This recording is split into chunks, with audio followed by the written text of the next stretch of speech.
Matagal na nakulong si Joaquin Bordado dahil sa salang pagpatay.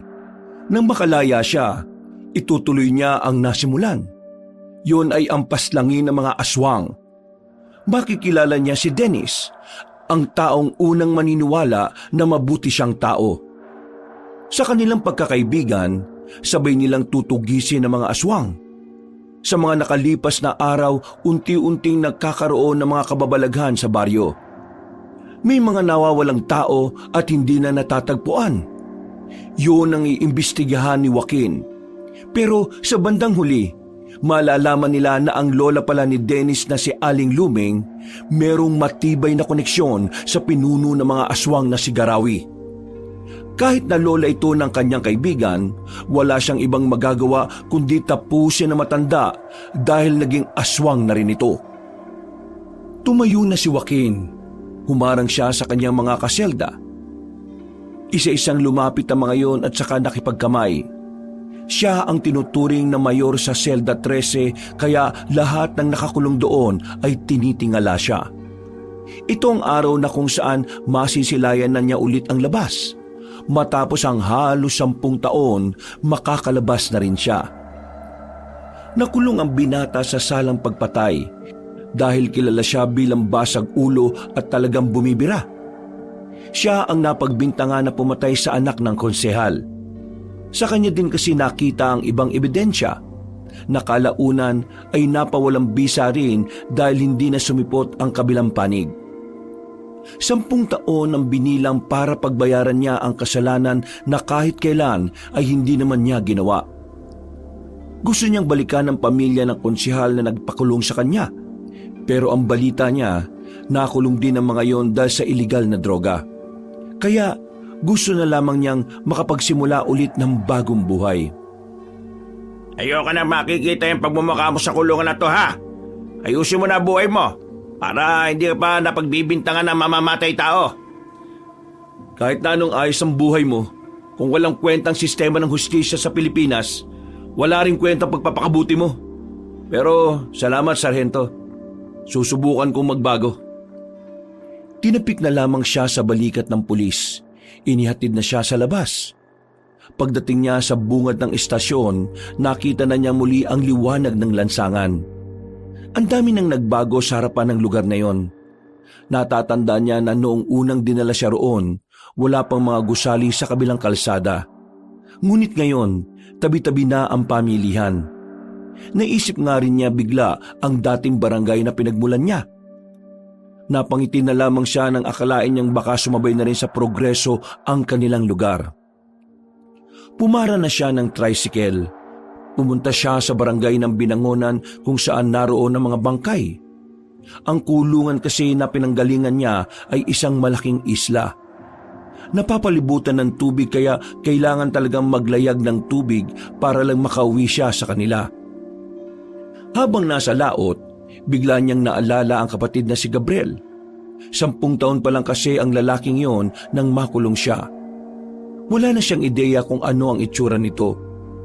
Nung makulong kasi siya, pinagbawalan niyang dumalo ang pamilya niya sa kulungan para na rin sa kaligtasan ng mga yon. At mula noon, nawalan na siya ng balita sa mga mahal niya sa buhay. Ayos na ba yan, Manong? Wala pa kasi akong pera eh. Kakalaya ko lang sa kulungan. Nakapatay kasi ako dati. Mabuti naman ako pero minsan mainitin ang ulo ko. Sa sinabi niyang yon sa bangkero, napatango na lamang yon at nagmamadaling makabalik ng bangka. Napapailing na lamang din si Joaquin. Pero sa kabilang banda ay natatawa na lang din siya. Tingin niya kasi mas naniwala ang matandang bangkero nang makita pa ang mga tattoo niya sa katawan. Naglakad-lakad siya hanggang sa makarating nga siya sa kanilang barangay. Nadismaya siya nang makitang walang nagbago sa mga kabahayan. Yari pa rin sa kahoy. Kung may simentado man, bilang lang sa daliri. Ang daanan naman, lupa pa rin. Hindi pa rin naaayos. Baku-bako, marami pa rin lubak. Ganun na ganun ang lupa na iniwan niya noong dalhin siya sa kulungan. Walang iya talaga kahit na kailan ang namumuno rito. 10 taon na nakalipas, Wala man lang nakaisip na ipaayos yung malubak na daan dito. Palibasa, puro na lang pagpapayaman ang inaatupag eh. Mga walang pakialam sa mga mahihirap. Dumaan siya sa isang tindahan. Nagsigarilyo na muna siya. Habang nakatambay siya roon, meron siyang nakita na isang lalaki na binubuli ng isang grupo rin ng kalalakihan. Ang lalaking inaapi ay may kasamang bakla. Naglakad si Joaquin. Lumapit siya ng kaunti para marinig kung ano ang nangyayari. Bakit ba palagi nyo na lang inaapi itong si Gandara? Wala naman siyang ginagawang masama sa inyo ah. Kung wala kayong magawa sa mga buhay nyo, mahanap kayo ng trabaho para hindi ibang tao yung pinepeste nyo. Wala kang pakialam kung gusto namin pagtripan ng baklang yon. Huwag kang makialam kung ayaw mo masaktan ha. Alam ko na. Siyota mo ba yung baklang yan? Gano'n na kayo katagal ha? Napuno ng tawanan ang grupo. Pero walang balak ang lalaking si Dennis na magpatinag sa mga yon. Kahit na alam nitong alanganin kung sasagot pa siya, hindi niya pinigilan ng sariling magsalita. Nakakaya kayo. Ang lalaki ng katawan nyo pero ang kaya nyo lang gawin sa buhay nyo eh, mambisit ng tao eh. Hindi man lang kayo makagawa ng mabuti para sa pamilya nyo. Lalong-lalo ka na, Lolong. Hirap na si Aling pa rin kakalaba. Tapos ikaw, uuwi ka lang sa bahay nyo para kumain at matulog. Hindi ka ba naiiya? Tapos ngayon eh, gagawa ka pa ng gulo? Wala ka naman magawang matino, nandadamay ka pa sa pagiging walang kwenta mo. Aba, tarantado ka. Bakit? Kaya mo na ba ako ngayon, Dennis? Kung makapagsalita ka, parang papalag na yung mga buto mo ah. Okay, bakit? Akala ba porke marami kayo, matatakot ako? Eh matabang lang naman kayo kapag marami kayo eh. Hindi nyo nga yata kayang lumaban ng isaan lang eh. Isahan? Bakit naman kami lalaban ng isahan eh? Grupo nga kami. Tanga ka ba? O wala ka talagang utak? Biglang hinawakan ni Lolong ang kwelyo ni Dennis. Dinikit na ito sa nakaparadang truck sa gilid. Agad namang lumapit ang beke na si Gandara para umawat. Hoy, swangit! Bitiwan mo nga yung friend ko! Hoy! Huwag kang makialam dito bakla ha! Magbalat ka na lang ng patata sa inyo! Eh ikaw, magpalaki ka na lang ng eggnog mo sa inyo! Abat, sira ulo ka! Sinuntok ni Lolong si Gandara. Agad na tumumba ang binabae. Noong mga sandaling yon, hindi na rin nagpatumpik pa si Dennis. Sinuntok na rin niya si Lolong. Ang kaso nga lang, hindi naman tinamaan ng lalaki. Sa halip, si Dennis pa ang nalagay sa alanganin. Nagsimula na ang gulo. Pinagsisisipa at pinagtatatadyakan ng mga kalalakihan ng kawawang si Dennis. Ang beki naman na si Gandara ay wala rin namang nagawa. Tinutulak lang ito sa tuwing lalapit. Noong mga sandaling yon, hindi na nakatiis si Joaquin. Kailangan na niyang makialam. Kahit na barumbado siya, ayaw din naman niyang may nagsisiga-sigaan sa lugar na dati na niyang pinagharian. Di ba kayo nahiya sa mga sarili niyo? Tumigil ang grupo ni Lolong nang marinig siyang nagsalita. Nakasimangot ang mga yon na nakatingin sa kanya. Tila hindi gusto ang pakikialam niya. Sino ka naman mukhang gusgusin ka? Tingnan mo nga sarili mo oh. Sira pa ang pantalon mo. Ano akala mo? Dahil marami kang tattoo matatakot kami sa'yo? Hibang ka na ba? Hindi mo man lang ba tatanungin kung saan ako galing bago mo ako makaharap ngayon? Ano pakialam ko? Di nga kita kilala di magpapakilala ako sa'yo. Yung ba gusto mo? Bakit ka ba nakikialam? Taga rito ka ba? Tinatanong mo ako kung taga rito ako. Bakit? Interesado ka na ba? Dami mong shot-shot. Ibaba mo yung bag mo. At subukan mo na ako ngayon. Nang magkaalaman na tayo. Buburahin ko yung mga tattoo mo gamit lang ang kamao ko. Di sige, tingnan natin. Lumapit si Lolong. Akala niya porke mas malaki siya kay Joaquin ay kakayanin niya ang taong 10 taon nang nasanay sa sakit ng katawan sa kulungan. Sinuntok ni Lolong si Joaquin. Pero laking gulat ni Lolong nang mailagan siya ni Joaquin nang walang kahirap-hirap. Nahawakan ni Joaquin ang kamay ni Lolong. Hinila yung pababa. Nang mapalod ang isang tuhod ni Lolong ay saka naman tinaga ng kamay ni Joaquin ang balikat ng lalaki. Lahat ay nagulat. Lahat ay nabigla nang makitang nakadapa na si Lolong sa lupa habang nasa likuran nito si Joaquin. Hindi makapalag si Lolong. Yun ang unang pagkakataon na nakita ng mga taong naroon na tila walang kalaban-laban ng maangas na lalaki. Kailangan ko pa bang sabihin ang pangalan ko? Bakit? Sino ka ba talaga? Ako si Joaquin. Kilala ko bilang si Joaquin Bordado sa Selda 13. Kung gusto mong mas makilala pa ako, tumira ka sa selda na pinanggalingan ko. Nakulong ka na? Saka lamang umalis si Joaquin sa likuran ng lalaki nang makita niyang naging kalmado na rin yon. Ngumisi si Joaquin. Sandaling pinagpag ang pantalon. Tumingin siya sa mga kasama ni Lolong. Parang takot na takot ang mga yon na makalapit sa kanya. Mga bagito pa lang kayo. May pangalan na ako sa lugar na to. Kaya wag na kayo maghari-harian dito. Dahil nandito na ulit ako. Ikaw, anong pangalan mo? Bakit mo tinatanong? Hindi kita sinasabing sumagot ng patanong. Sumagot ka ng maayos. Lolong ang pangalan ko. Kayong lahat, ako si Joaquin. Nandito na ako. Nagbabalik na ako sa barangay na ito. Kung sino man ang mga maangas dito, pasensyaan tayo. Kayo, umalis na kayo bago pa ako mairita sa mga pagbumuka ninyo. Alis! Nagmamadaling umalis ang grupo ni Lolong. Takot na takot ang mga yon na parabang mga bata. Nang mapatingin si Joaquin kay Dennis at Gandara, nakita niyang tila umiiyak na ang Becky. Nagulat na lamang siya nang bigla siyang yakapin ni Gandara na mahigpit. Oo, bakit mo ako niyayakap? Hindi tayo talo, no? Buwang ka ba, bruwa ka? Akisto! Supatembang mo! Supatembang ano? Ako na ite, si Gabriel! Gabriel? Teka, ikaw na ba talaga yan? Bakit ang haba ng buhok mo? Ano nangyari sa'yo? Bakit ka nagkaganyan? Oy, kumakatanong para namang sakit ang pagiging bakla. Sira ulo ka ba? Wala naman ako sinabing gano'n, no?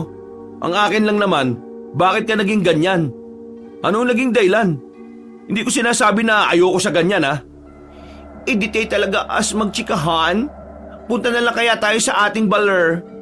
Noos ko, mismo na ang house ni Mudrak Else. Tara na! Naglakad sila patungo sa kanilang bahay. Nang makarating sila roon ay nakita ni Joaquin ang dating bahay na kinalakihan niya. Wala pa rin pinagbago. Kahoy pa rin. Ang tanging nagbago lamang ay ang bakuran. Mas sumikip ito kumpara noon. Napansin din niya na parang mas lumaki ang bakuran ng kapitbahay kumpara sa kanila. Para bang nasasakop na ang bakuran nila. Ma, nandito na ako. Nang wala ang ngiti ng Becky na si Gandara, napansin din naman ito agad ni Joaquin. Bagay na nagdulot ng pagtataka sa kanya. Oh, bakit? Kuya, wala na si Mama. Ano? Wala na si Mama. 1 taon nang makulong ka. Nagkasakit siya ng malala. Gusto ka sana namin puntahan bago siya pumanaw kaso nung araw na bago kami dumalaw, ayun, nawala na siya. Nawalan na rin ako ng lakas ng loob na dalawin ka nun. Kasi sabi ng nakausap kong gwardiya doon na ilipat na raw kayo sa Maynila. Ang matigas at maangas na puso ni Joaquin ay tila lumambot. Malapit na siyang maiyak pero pinipigilan na lamang niya. Ayaw niyang masira ang imahe ng kanyang pagiging maangas. Ikaw naman kasi Kuya Kes eh. Di mo kami pinayagang dumalaw ni Mudrak Kels. Pero, knows mo ba, before siya mategi boom boom, sabi niya, kapag nakalaya ka na raw, gusto niya magkasama tayo here sa baler para kahit papano, hindi raw mawawala mga memories. Hindi ko inakala na sa pagbabalik ko wala na pala si Mama. Kung alam ko lang na may sakit siya, gumawa na sana ako ng paraan para makita siya. Hindi na natin mabibring back ang nangyari sa patembag ko. Ang gawin na lang natin, live our life to the max. Ikaw, bakit ka naging bakla? Huling kita ko sa'yo, nakikipagsuntukan ka pa eh. Brother naman, 10 years old pa lang Akesh that time, no? Sa 10 taon na walay ka, dami ng happenings. Let's say, nahumaling Akesh sa mga damit na pangbabae. Pero, Kuya Joaquin, ask ko lang ha, tanggap mo ba Akesh kahit baklo siya ko? Wala naman akong pakialam kung bakla ka eh. Ang gusto ko lang, umayos ka ng ugali mo. Ayaw ko ng baklang kanal ah. Baklang matino gusto ko. Eh di go! Di naman ako palingkera, kaya goods lang. Lagi ba kayong inaaway nung kanina? Ako, sanay na Akesh. Di ko lang sila pinapansin. Pero itong friend ko, naulang siya na jombag na mga yun eh. Sabi ko kasi wag nang mag-fight. Kaso ayan, superhero ang peg. Tumingin si Joaquin kay Dennis na parang hindi rin naman makatingin na maayos sa kanya. Tila nahihiya o kaya naman ay natatakot. Bakit hindi ka nagsasalita? Aha? Ipinagtanggol mo kanina tong kapatid ko. Tama lang ang ginawa mo. Pinahanga mo ko. Inayos ni Joaquin ang marahasang kwelyo ni Dennis at sa dami ng kanyang tato, nagdudulot yun lalo ng kaba para kay Dennis. Bakit ba parang natatakot ka? Wala ka namang ginawang masama sa akin, di ba? Malma ka. Hindi ka magagaya sa mga yon kung matino kang tao. Pero, matanong ko lang. Bakit mo ba pinagtanggol itong si Gabriel? Os, brother. Correction. Gandara ang name, Cash. Wala akong pakialam kung bakla ka ha. Basta tatawagin kita sa nakasanayan kong pangalan mo. Ha? Edi okay. Sagutin mo tanong ko, boy. Kaibigan ko kasi si Gandara. Ibig sabihin, kung hindi mo siya kaibigan, wala kang pakialam? Bakit? Kasi bakla siya? Kung sakaling hindi kami magkakilala, ganun pa rin naman ang gagawin ko. Hindi ko gusto na merong inaapi na walang kalaban-laban. Hindi naman sa akin issue ang kasarian eh. Ayoko lang ng ginagawa nila. Mabuti naman at hindi ka siraulo. Kasi kung siraulo ka, baka binalian na kita ng buto dyan. O Anech, dyan na lang kayo? Ayaw nyo gumora dito sa loob? Nauna nang pumasok si Joaquin. Bagya niya pang binangga ang kanyang kapatid. Lihim na nakaramdam ng lungkot ang binatang si Joaquin nang pagmasdanan niya ang loob ng bahay. Naalala niya ang lahat ng mga alaala kasama ang kanilang ina. Sa kabilang banda, sinisisi niya ang kanyang sarili. Kung hindi lang sana kasi siya naging basag ulo noon, idi sana ay mas nabantayan niya ang kanyang ina. Idi sana hindi siya napagbintangan na pumaslang sa anak ng konsehal. Ma, mapatawad mo sana ako sa dami ng pagkukulang ko sa pamilyang to. Oy, no ka ba? Patagal ka nang pinatawad ni Mudra, no? Huwag ka nang sad dyan. Hindi bagay sa mga tattoo mo, ha? Uy, nagugutom ako. Wala na bang pagkain dito? O siya, ako rin, Tom Jones na rin eh. O sige, gogora mo na Akesha. Bibili ako ng pudang natin. Pwede ba ayusin mo yung pananalita mo? Ayos lang sa akin na bakla ka pero gusto kong madali kita maintindihan. Di ko maintindihan mo ang pinagsasabi mo eh. Okay. O ikaw? Ako? Oo, ikaw. Bakit? Dito ka lang. May tatanong ako sa'yo. Ano ba yun? Sino naghahari-harian dito? Sino-sino pang mga kamag-anak ni Consial Marquez ang natitira dito? Nagbabalak ang gantian sila. Wala na sila rito. Yung iba, nagkandamatay na. Yung iba naman nakulong sa Maynila. Ano? Nagkandamatay? Bakit? Anong nangyari sa iba? Wala rin nakakaalam eh. Basta isang umaga, dumating ang mga bangkay nila na lasog-lasog na. Sa pagkakaalala ko, 15 anyos pa lang ako noon. Kami ni Gandara. Wala bang nabanggit na kahit na ano kung sino yung suspect? Nung una, ikaw pa rin ang pinagbibintangan. Kasi pinatay mo raw yung anak ni Konsyal eh. Hindi malabong patayin mo rin yung iba. Pero wala rin nangyari sa bintang nila kasi di ba nakakulong ka na nga. Mga siraulo pala talaga yung mga yun eh no. Ako pa rin kahit wala na akong kakayahan. Ang tanong, pinatay mo ba talaga yung anak ni Konsyal Marquez? Ano sa tingin mo? Tingnan mo ako sa mata. Tingnan mo kung talaga bang kaya kong pumatay ng tao. Alam ko na kaya mong pumatay ng tao. Pero hindi ko lang alam kung ikaw ba talaga pumatay sa anak ni Konsyal. Hindi ko pinatay ang anak niya. Nang makita ko si Norman, nakahandusay na siya. May tama ng baril sa ulo. Na wala akong kinalaman. Di kung ganon, bakit hindi ka umapila? Kasi wala akong kapangyarihan eh. Wala akong pera. Kahit umapila ako, wala rin mangyayari. Mas pinili ko na lang na manahimik kaysa madamay pa pamilya ko. Hindi ka ba nangihinayang? Dahil ikaw ang nakulong na dapat iba ang nandun sa selda. Siyempre nangihinayang ako. Nagalit, nainis. Kinamuhian ko sila. Pero wala na magagawa galit ko. Wala na rin naman sila eh. Pero napapaisip pa rin ako kung ano nangyari dun sa mga kamag-anak ni Konsyal na pinatay. Meron akong narinig na chismis noon. Kaso, noon pa yun eh. Hindi ko sigurado kung totoo. Kasi, hindi ko rin naman alam din kung totoo mga pumaslan sa kanila. Bakit ano ba yun? Ang narinig ko na sinabi ng mga tricycle driver noon, aswang daw ang pumaslang sa mga kamag-anak ni Konsyal. Aswang? Oo! Pinaslang daw sila ng mga aswang kasi itong si Konsyal may nilokong negosyante. Ang chismis, yung negosyante, aswang. At alam mo ba kung anong nakapagtataka? Yung mga tricycle driver na narinig kong yun ang pinag-uusapan, abay, bigla na rin nawala. Hanggang ngayon, hindi na sila nakita. Alam ko yan kasi yung isa sa mga tricycle driver, tatay ng kaibigan namin ni Gandara. Sandaling hindi nakapagsalita ang lalaking si Joaquin. Nung nasa kulungan siya, walang araw na hindi nawala sa kanyang isipan ang tungkol sa mga nilalang na yon. At ang mga nilalang din na yon ang isa sa mga dahilan kung bakit sabik siya sa paglaya. Ayos ka lang ba?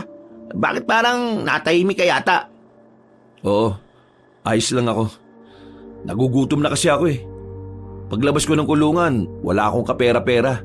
Lahat ng naipon ko sa kulungan, ibinigay ko na talaga sa mga kakosa ko. Bakit? Ikaw ba mayor nila? Oo, bakit? Gusto mo rin bang maging mayor?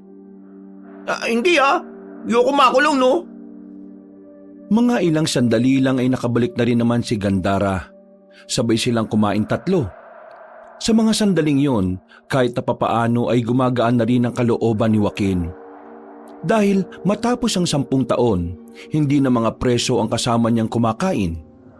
Iba pala ang pakiramdam na makalaya. Ito ang pakiramdam ni Joaquin habang nakatulala siya sa labas ng kanilang bahay. Nung una, inakala niyang hindi na talaga siya makakalabas. Mabuti na lamang ay nagkaroon siya ng parol.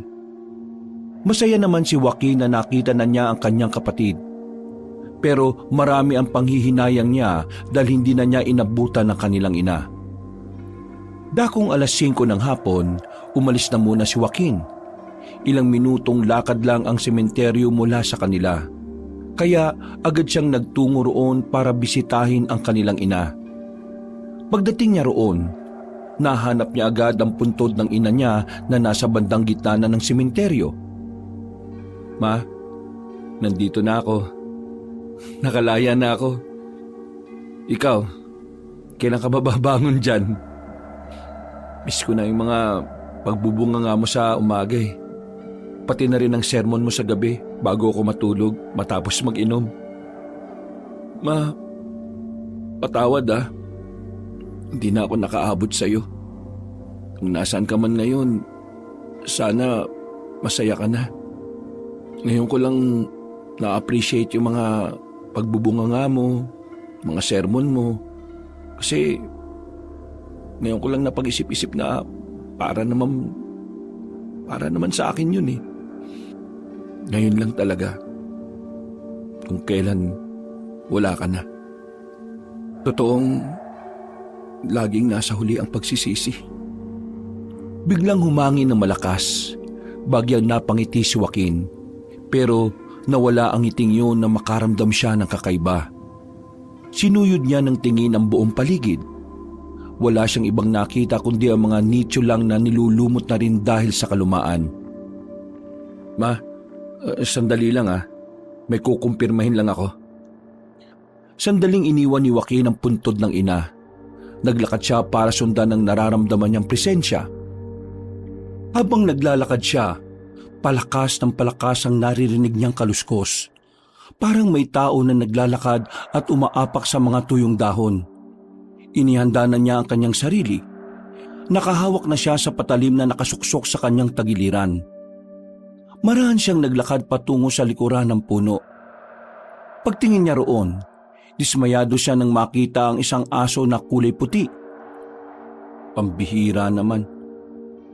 Bakit ka ba nandito sa sementeryo? May dinadalaw ka rin ba? Tumahol lang ang aso. Malis ka na. Di ka pwede sa sementeryo. Mabubulaw mo lang itong mga nandito eh. Tong aso na to. Alis! Agad na tumakbo palayo ang aso ng bugawi na ito ni Joaquin. Napapakamot na lamang siya sa noon niya dahil doon. Binalikan na lamang niya ang kanyang ina. Mahigit 1 oras din siyang naroon. Pagkatapos, naglakad-lakad na muna siya sa buong barangay nila. Wala nang nakakakilala sa kanya. Kahit ang mga dati niyang kakilala ay hindi na siya natatandaan. Naiintindihan naman niya ang mga yon. Kahit din naman kasi si Gandara na kapatid niya ay hindi agad siya namukaan. Malaki na rin kasi talaga ang ipinagbago ng mukha niya. Mas dumami kasi ang tattoo niya sa katawan nang makulong siya sa mahabang panahon. Hey Dennis, tama ba? Nadaanan niya ang binata sa tapat ng isang bakuran. Abala yung nagsisibak ng kahoy. Agad din naman itong lumapit sa kanya. Oh, bakit? Ano kailangan mo? Saan may bilihan dito ng lambanog? Naku, sarado na tindahan sa mga ganitong oras. Kadalasan, sa baya ka na makakabili ng ganyan. Ang layo. Nakakatamad. Bukas, samahan mo ako ha. Di ako pwede. Marami akong gagawin bukas eh. Tsaka, di ba wala ka pang pera? Saan ka naman kukuha ng ipambibili mo? Tingin mo hihingi ako sa'yo? Eh kung iuntog kaya kita sa muscle ko. Malamang, nanghingi ako sa kapatid ko. Siya may pera eh. Masipag rumakit si Gandare. Siya na ang bumubuhay sa sarili niya mula nang mawala ang mama ninyo. Wala naman din kasing tumutulong na kamag-anak ninyo. Lahat sila, parang tinakwil na kayo mula nang makulong kayo. Ngayon nandito naman ako. Hindi ko hahayaan na magdusa yung baklang yun. Kapatid ko yun eh. Kaya akong bahala ron. Eh saan ka naman kukuha ng pera? May mahanap ka pa bang trabaho? Kaya mo ba ako tinatanong ng ganyan kasi nakakulong ako? Oo, ano pa ba? May mahahanap pa akong trabaho. May kakilala akong magpapasok sa akin sa dati kong trabaho. Illegal? Hindi to illegal. Isa tong trabaho na kahit kailan, hindi mo basta-basta mapapasok kung takot kang mamatay. Eh di illegal nga. Basta, kapag may oras ka, samahan mo akong maghanap ng lambanog. Tinapik na lamang ni Joaquin ang balikat ng binatang si Dennis at naglakad na rin papalayo. Pagsapit ng gabi, habang walang kamalay-malay ang kanyang kapatid, nagtungo siya sa kagubatan. Pupuntahan niya ang isang kakilala na noon niya pakasakasama sa mga lakad niya. Kakilala na nagturo sa kanya kung papaano kumita ng pera. Walang takot na naglalakad si Joaquin sa gitna ng gubat. Sanay na siya sa mga ganitong sitwasyon. Bago siya makulong, yun naman kasi ang ginagawa niya. Makalipas lang ang ilang minuto, natanaw na rin niya ang isang maliit na barangay. Nasa barangay na yon ang isang malaking bahay na kung saan yon ang itinuturing na mansyon sa gitna ng gubat. Mala White House ang datingan nito dahil sa malinis nitong tingnan. At ang taong nasa loob ng mansyon na yon ay ang taong minsan nang tumulong sa kanya na makalaya. Pero tinanggihan niya rin dahil sa isang dahilan. Papasukin niyo ako! Kaibigan ako ni Tadeo! Hindi sumagot ang mga gwardiya na nasa harapan ng mansyon. Nakatingin lang sa malayo ang mga yon at mahigpit ang pagkakahawak sa mahabang baril. Ako si Joaquin, ang isa sa pinakamataas na tauhan ni Tadeo. Kung ayaw niyo akong papasukin, sabihin niyo na lang na nakalaya na ako at... Ha? Natigil ang pagsasalita ni Joaquin nang may dumating na magarang sasakyan. Lumabas sa sasakyan na iyon ang matandang mayaman. si Tadeo. Malaki na ang itinanda nito mula nang huli silang magkausap nito. Tadeo? Sino ka? Kung hindi mo ako namumukaan, bosesan mo na lang ako. Joaquin? Ako nga. Nagkaroon ng ngiti sa mukha si Tadeo nang makilala na siya nito. Walang ano-ano ay dinala na siya nito sa loob. Nagpahanda ang matandang lalaki ng pagkain. Meron ding alak. Ang gabing yun ay parang pagdiriwang para sa kanilang dalawa. Noon kasi, talagang silang dalawa na ang sanggang dikit sa maraming bagay. Para silang mag-ama. Kung hindi nga lang nakulong ang binata, baka ngayon ay mas marami na silang natapos na misyon. Buong akala ko sa kulungan ka na mamamatay eh. Pasensya ka na, Joaquin ah. Sinusubukan ko naman na makalaya ka pero hindi gumagana ang pera ko eh. Wala rin naman akong kakilala na pwedeng bumakap sa'yo. Hindi mo kailangang humingi ng pasensya, Mang Tadeo. Ako rin naman ang may gusto na huwag kayong makialam sa pagkakakulong ko. Dahil sa kabilang banda, naging pabor din naman sa akin ang nangyari. Pabor? Anong ibig mo sabihin, Joaquin? Mukhang marami na akong hindi nalalaman mula na makulong ka. Bago ako makulong, napatay kong isa sa mabibigat nating kalaban. Alam ko na hahanapin na nila ako noon. Kaya sumama agad ako sa mga pulis nang dakpin nila ako. Kasi alam ko na kapag nasa kulungan ako, hindi sila makakalapit sa akin. Kung ganyan pala nangyari, bakit hindi mo agad sinabi sa akin? Sinarili ko ang tungkol doon. Ayaw kong madami yung mga taong may koneksyon sa akin. Pati na rin ang pamilya ko. Hindi ko pinayagan na dalawin ako. Kasi alam ko na kapag nalaman nila kung sinong mahahalaga sa akin, idadamay din nila. Hindi sila basta-basta. Kaya nakakasiguro ko na hindi sila titigil hanggat hindi ako nagagantihan. Prinsipe ang napatay ko, Mang Tadeo. Malaking kawalan yun sa kanila. Totoong peligroso nga ang ginawa mo. Pero kasama naman yun sa misyon ninyo eh. Nung panahon na yun, mas pinili kong hindi ka nalang madamay. Dahil kapag ikaw ang namatay, masisira na ang organisasyon. Tungkol sa organisasyon, matagal nang buwag ang samahan, Joaquin. Buwag? Bakit? Anong nangyari? Alam mo naman na ikaw ang alas ng samahan. Ikaw lang ang may kakaibang tinataglay na kayang tumapat sa lahat ng kalaban. Kaya, nung mawala ka, lahat sila ay nawala na rin ng pag-asa. Ang iba ay namatay. Ang iba naman mas pinili na lang na mamuhay ng payapa sa ibang lugar. Napabuntong hininga na lamang ang matandang lalaki. Baka sa mukha nito ang panghihinayang sa nangyari. Si Tadeo kasi talaga ang nagpatakbo ng organisasyon mula pa noong umpisa. Kaya hindi nito maiwasang hindi malungkot. Gusto kong buhayin ulit ang samahan. Paano mo naman gagawin yon? Wala na mga kasama natin. Isa pa, nasa na mga gamit mo? Wala na rin, hindi ba? Bago ako makulong, naibaon ko ang mga gamit malapit sa paanan ng bundok. Alam kong naroon pa rin ang mga yon. Nararamdaman ko. Ang mga kasama natin, paano natin sila mapapabalik? Hindi natin sila mapapabalik kung sasabihan lang natin sila na bumalik. Gagawa tayo kagad ng hakbang at yun ang ipapakita natin sa kanila. Bibigyan natin sila ng dahilan para magbalik loob sa samahan. Kung ganun ihanda ko na pala ang mga kliyente natin. Mula nang mawala ka, marami pa rin ang lumalapit sa akin para ipapatay ang mga gusto nilang ipapatay. Nung mawala ka kasi, ang dami na rin talagang lumitaw na mga perwisyo Karamihan sa mga pinipeste ng mga nilalang na yon, mayayaman din talaga. Sige, ihanda mo na mga kliyente at ihanda mo na rin ang mga pasahod. Kailangan ko rin kasi talaga ng pera para makapagsimula Bukas ng umaga, sabihan mo ang mga kliyente mo na tuloy na ulit ang operasyon. Pakisabi na nakalaya na ang bordadong birador ng mga aswang. Malapad ang ngiti na matandang si Tadeo. Sabik na agad itong maibalik ang samahan na dating nagprotekta ng kanilang lugar.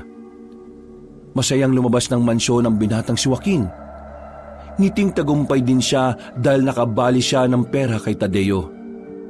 Paniguradong meron na silang panggastos ni Gandara ng ilang buwan. Bago siya umalis sa gubat, ay pinunta na muna niya ang mga nakatanim niyang gamit sa paanan ng bundok.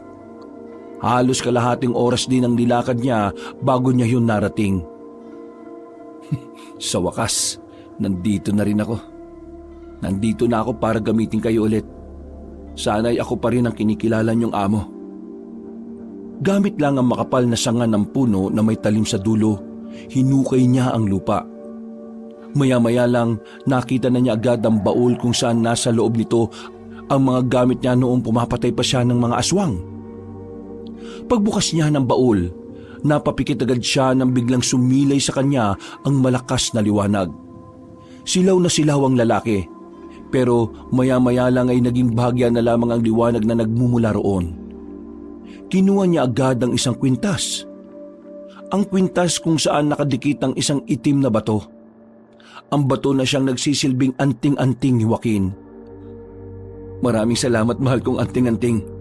Kahit na matagal tayong hindi nagkita, ako pa rin ang kinikilala mo. Ngayon nandito na ako, magkakasama na tayo muli. Kinuha ni Joaquin ang lahat ng nasa baul at nilagay niya sa kanyang bag. Agad na rin naman siyang umalis. Oh, ano ba supatembang? Bakit ba ngayon ka lang? Sleeping Beauty na akis eh. Di ba sabi ko ayusin mo pananalita mo pagkausap mo ako? Okay. Pero, saan ka ba galing? Diyan lang, sa kakilala. Dumiskarte ako ng pera. Ano yung daladala mo? Baka gusto mong kumain. Kumain ka na. Tapos na ako eh. Eto lugaw oh. Ay, bongga. Sweet mo naman, brother. Meron kang pasalubong. Sweet-sweetin mong mukha mo. Baka mbultuin ako ni mama kapag pinabayaan kita, no? So, ano pala ang buhay mo sa kulungan? Sandaling natahimik si Joaquin. Umupo na muna siya sa tapat ng lamesa. Napangiti siya ng mapait. Nung una, siyempre mahirap. Pero nung tumagal, nasanay na lang ako. At saka, ako naging mayor sa selda namin kasi wala ni isang kaya kong talunin sa suntukan eh. Pero pagdating naman sa pagkain, limitado lang. Hindi makakakain ng marami kung pangkaraniwang preso ka lang. Ako, kahit papano hindi naman ako nakukulangan. Pero yung mga sobra, pinamamahagian ko yung mga kakosa ko. Wow! Bait-baita ng peg! O bakit? Dapat ba kapag preso ka, siraulo ka? Gabriel, hindi ko kasalanan ng pinagbayaran ko. Hindi ako masama. Basta gulero lang ako dito sa atin. Pero hindi naman ako ng abuso ng mga taong wala namang ginagawang masama. Hoy! Relaxation, brother. Hindi ko naman sinabing masama kang tao no? Ito naman. Sa mga susunod na araw baka wala ako dito sa bahay. Oh, saan ka naman gogora? Gugurang pinagsasabi mo. Saan ka pupunta, I mean? Didiskarte ng trabaho. Sige na, matutulog na ako. Kumain ka na dyan.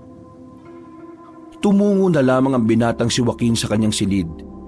Paghiga niya ay agad na rin naman siyang nakatulog. Kinabukasan, pagdilat niya ng kanyang mga mata, narinig niya agad si Gandara na maingay sa labas. May kinakausap ito mga tsismosa. Napailing na lamang si Joaquin. Hindi niya inakala na parte pala ng grupo ng mga tsismosa ang kapatid niya. Lumabas na lang siya para bumili ng almusal. Palingon-lingon siya sa mga nadadaanan niyang tambay. Hindi tumitingin ang mga yon sa kanya. Natatakot dahil sa dami ng tattoo na nasa katawan niya. Sinusuri niya ang mga tambay na yon kung may kapasidad ba ang mga yon na sumama sa trabaho niya. Kailangan niya kasing maghanap ng mga bagong tao. Hindi niya kasi sigurado kung babalik pa ang mga dati nilang kasamahan. Nang makadaan na siya sa lumang kulungan ng mga baboy, naroon ang grupo ng lalaking si Lolong. Nakatambay, tamang sigarilyo, tamang tahawanan. Pero ang mga ngiti ng mga yon ay nawala nang tumigil na si Joaquin sa harapan. Oh, anong kailangan mo? Wala na kaming ginagawa masama sa iyo Gusto mo bang kumita ng pera? Oh, Bibigyan ko kayo ng pagkakataong kumita ng pera para naman magkaroon kayo ng silbi sa bayan at sa mga magulang ninyo. Nag-o-offer ka ba o nang iinsulto ka lang? Parehong ganun na nga. Mas maganda na malaman nyo sa akin pa lang na pabigat lang kayo sa lipunan. O ano?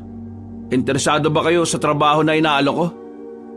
Nag-aalok ka ng trabaho pero hindi mo naman sinasabi. Nagpapatawa ka ba? Hindi ako nagpapatawa. Sa katunayan, pwede ako magpayak ng tao ngayon. Oo, kalma lang. Ano ba kasing trabaho yan? Kailangan nyo lang pumatay ng aswang. Nagtawanan ng mga kasama ni Lolong habang si Lolong naman ay nagpipigil na lang din ng kanyang tawa. Pero si Joaquin, seryoso lang ang muka. Walang mababakas na nagbibiro ito. Kaya naman agad na rin nanahimik ang grupo ni Lolong. Tingin niyo ba nakikipagbiruan ako sa inyo? Ha? Eh yung sinasabi mo naman kasi hindi ka panipaniwala eh. Wala pa naman kasi kaming naririnig na may ganyang klase ng trabaho. Pwes, ngayon narinig niyo na. Ang tanong ko ngayon, papayag ba kayo o hindi? Eh pagpalagay na lang natin na may ganyang klase ng trabaho. Eh ang tanong, magkanong sasahurin namin dyan? Higit pa sa 2 araw ninyong pagtatrabaho sa isang factory. Malaki-laki rin. May sahod kayo kahit na wala kayong mapapatay. Pero kung may mapapatay kayong aswang, mas maganda, mas malaki ang sahod. Napaisip bigla si Lolong sa sinabi ni Joaquin. Kahit na nagdududa pa mga yon sa sinabi ni Joaquin, tila ba inaakit na sila ng pera para maniwala at sumubok. Ayoko na makapanakit ng tao. Marami na akong sinaktan sa kulungan. Kaya kayo, umayos-ayos kayo kapag akong kaharap nyo. Naintindihan nyo ba? Oo, naintindihan namin. Kapag nakapag-desisyon na kayo, pumunta kayo sa bahay namin. At siya nga pala, humingi kayo ng paumanin sa kapatid ko at kay Dennis. Dahil kung hindi, matatagpuan ang katawan nyo sa ilog na palutang-lutang. Napalunok na lamang ng laway ang grupo ni Lolong para silang lalagnatin sa takot. Habang si Joaquin naman ay ngumisilang at napailing. Nagpatuloy na lamang siya sa paglalakad hanggang sa marating na nga niya ang tindahan ng tinapay. Sakto naman na naroon din si Dennis. Naisip niya agad na isama na rin ito sa trabahong papasukin niya. Dennis, may pinagkakaabalahan ka ba sa buhay mo? Eh, bukod sa pagsisibak ng kahoy, wala na. Natanggal na ako sa trabaho kahapon lang. O sige, bibigyan kita ng trabaho. Sabi nang wala ring trabaho eh. Napapansin ko parang masyado ka ng kampante kapag kinakausap ako Ano mo bang kaya kitang tupiin sa walo nang hindi ako umaalis dito sa kinatatayuan ko? Ay, pambira naman. Masyado ka naman mainit. Ano ba yung trabaho na sinasabi mo? Papatay ka lang ng aswang. Ano? Papatay ng aswang? Eh, paano? Eh di tuturuan kita. Sinasabi mo ba sa akin na pumapatay ka talaga ng aswang? Gusto mo bang malaman? Halika, sumama ka sa akin. Patutunayan ko sa'yo. Ay, hindi na. Mukha ka namang nagsasabi ng totoo eh. Hindi ka man lang ba magtataka? Hindi. Hindi naman ikaw yung tipo ng tao na magsasayang ng oras para lang sa isang kwentong gawa-gawa lang. Nakakawala ng angas ang paggawa ng mga kwentong walang kwenta, no? Alam mo, gusto ko ugali mo Pero, hindi ako sasama sa trabahong inaalok mo, no?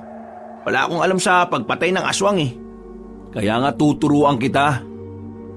Marami ka ba talagang alam sa mga ganyang bagay? Ikukwento ko sa iyo sa ibang araw kapag interesado ka na sumali sa sinasabi ko. Eh, sasali ako kapag kinuwento mo na sa akin yan. Kung ano man yung hindi mo kayang ikwento sa iba. Napatango na lamang si Joaquin. Dinala niya si Dennis sa kagubatan. Meron silang pinuntahan na lumang kubo. Sira-sira na ang harapan nito. Parang ilang bagyo na ang dumaan doon pero nanatili pa rin nakatindig doon. Nagtataka ang lalaking si Dennis kung ano ang ginagawa nila roon. Pero pumasok si Joaquin sa loob. Paglabas nito, may daladala na itong itak. Oh, ano yan? Malamang itak. Nakakita ka ba? Ibig ko sabihin, bakit ka may dalang itak? At bakit may itak sa loob ng kubo na yan? Ang kubo nito dating pahingahan ng mga kagaya kong bumibira ng aswang. Ang tawag sa amin, manunugis. Hindi ko inakala na may ganito ka palang tinatago ha. Kala ko kasi dati, base sa kwento ng kapatid mo, basagulero ka lang eh. Totoo naman basag ulo ko nun. Pero walang alam ang iba kung ano ang ginagawa ko kapag gabi na. Isa ako sa dahilan kung bakit walang buntis na napapahamak noon. Ngayon, naniniwala na ako na pumamatay ka talaga ng aswang. Ano naman ang magagawa ko kapag nakasali na ako sa inyo? May mapapala ba ako dyan? Kagaya nga na sinabi ko sa'yo, trabaho to, hindi to libre. May nasagap kaming balita ng boss ko na ang mga aswang, pinupuntirya pa rin yung mga mayayaman. Pinapatay yung mga negosyante at inaangkin ang mga yaman nila. Ang mga magiging kliyente natin ay mga mayayamang tao. Mga taong maraming pera na kulang sa proteksyon laban sa mga aswang. Natanging mga manunugis na gaya ko lang ang makakapagbigay ng kapayapaan sa kanila. Ang dami nilang pera. Bakit hindi sila kumuha ng mga tao para protektahan sila? Uso na baril pre, no? Alam mo, Dennis, kung sapat lang ang baril, hindi na nila kami kailangan. Nakakatuwa mang isipin pero kami mga manunugis na patalim lang ang gamit, kami pa ang nakakapatay sa mga aswang. Yun ay dahil kami ang mas nakakaalam kung paano sila patatahimikin. Binabayaran nila kayo. Magkano naman?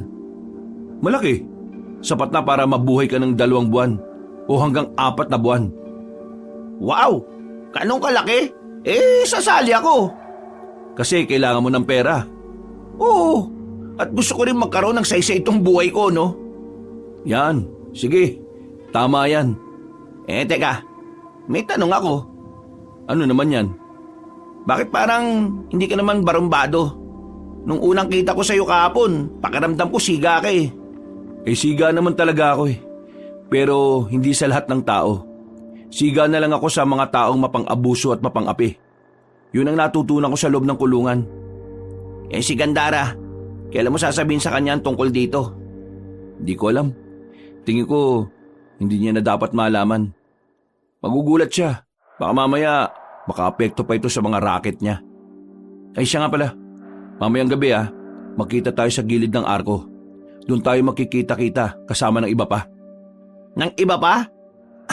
Akala ko ako lang eh. Kailangan namin ng maraming miyembro. Kaya meron kang makakasama. O tara na, umalis na tayo.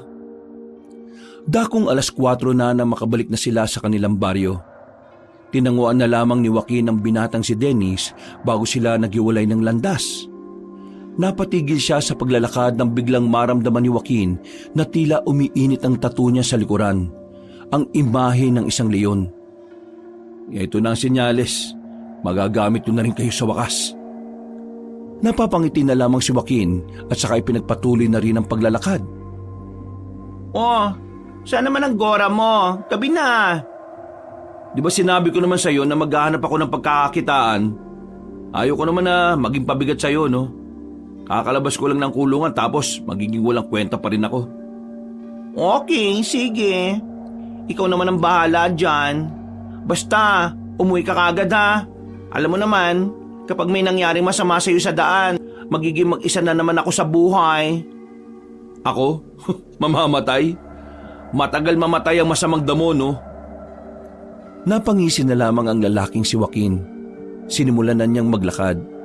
Pero bago siya makarating sa kanilang taguan, nakita niya si Dennis na binubulyawan ng matandang babae. Ang kapal din naman ang mukha mong pigilan ako sa gusto kong gawin. Sino ka ba? Palumunin ka lang dito sa bahay ah.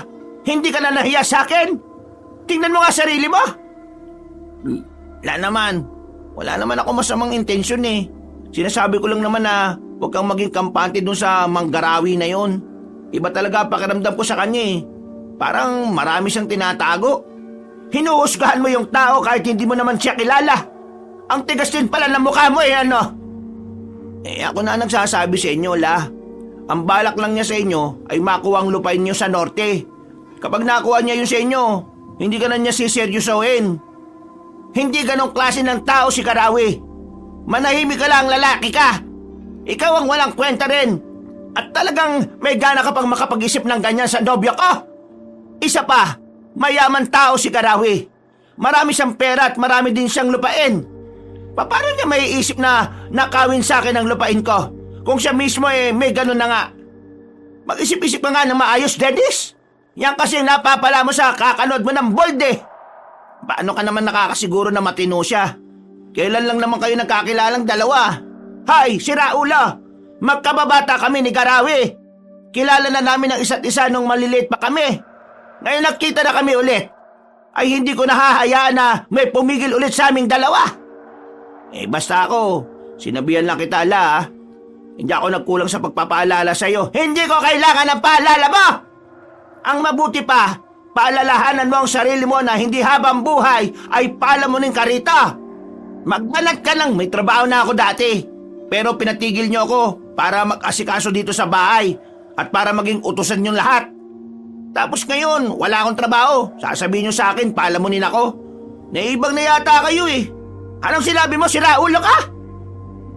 Nakita ni Joaquin na sasaktan na ni Aling Luming ang binatang si Dennis, kaya hindi na napigilan ni Joaquin ang makialam. Lumapit siya roon at inawat ang dalawa. Oh, kalma. Hindi niyo naman kailangan umabot sa sakitan kasi maglola kayong dalawa. Hay, sino ka naman? Hindi niyo ba ako nakikilala? Ako yung palagi niyong chinichismis dati na pariwara ang buhay. Joaquin? Haba, nakalabas ka na pala sa kulungan. Kumusta naman ang bakasyon mo rito? Kailan ang balik mo sa Lungama?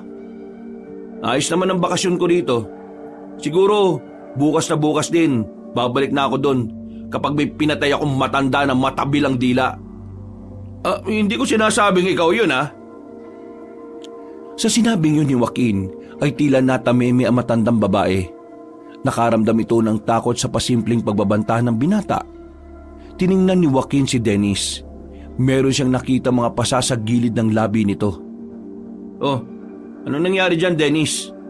Wala yan. Sinasaktan ka ba ng mga anak nitong si Aling Lumeng? Nasaan ang mga anak mo, Aling Lumeng? Pakisabi, magsuntukan kami hanggang sa magkaburahan kami ng muka. Joaquin, ayos na. Ayaw ko na lang ng gulo. Hoy, ikaw matanda ka ha. Ayus-ayusin mo ugali mo. Kakaunting oras na nga lang meron ka sa mundong to. Napakasama pa ng ugali mo. Ikaw naman, Dennis, lumayas ka na sa bahay na to kapag nakapagsimula ka na magtrabaho. At saan mo naman dadalhin ang pamangkin ko? May lakas ka pa talaga ng loob na tawagin siyang pamangkin ha. Manahimik ka na, tanda.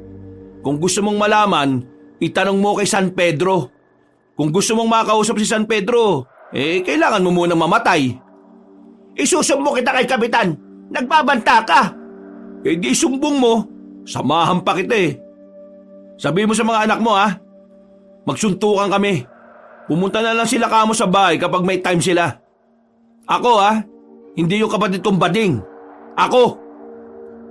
Pumasok na lamang ng bahay ang matandang si Luming. Napapailing na lang din si Joaquin. Tiningnan niya na masama ang lalaking si Dennis. Ikaw naman kasi, matuto kang lumaban. Kapag hinayaan mo silang tarantaduhin ka lang, habang buhay nilang gagawin sa iyo yun. Tumango na lamang si Dennis. Sabay na rin silang umalis patungo sa kanilang tagpuan. Nang makarating sila roon, kasama nila si Lolong kasama ang iba pa nitong tropa. Nagtataka naman si Dennis dahil doon. Hindi kasi nito inakala na sila Lolong ang makakasama nila sa lakad na yon. O Joaquin, anong ginagawa nila dito? Ikaw, anong ginagawa mo rito? Yan ang tanong. Inimbita ko sila. Makakasama natin sila sa trabaho na ito.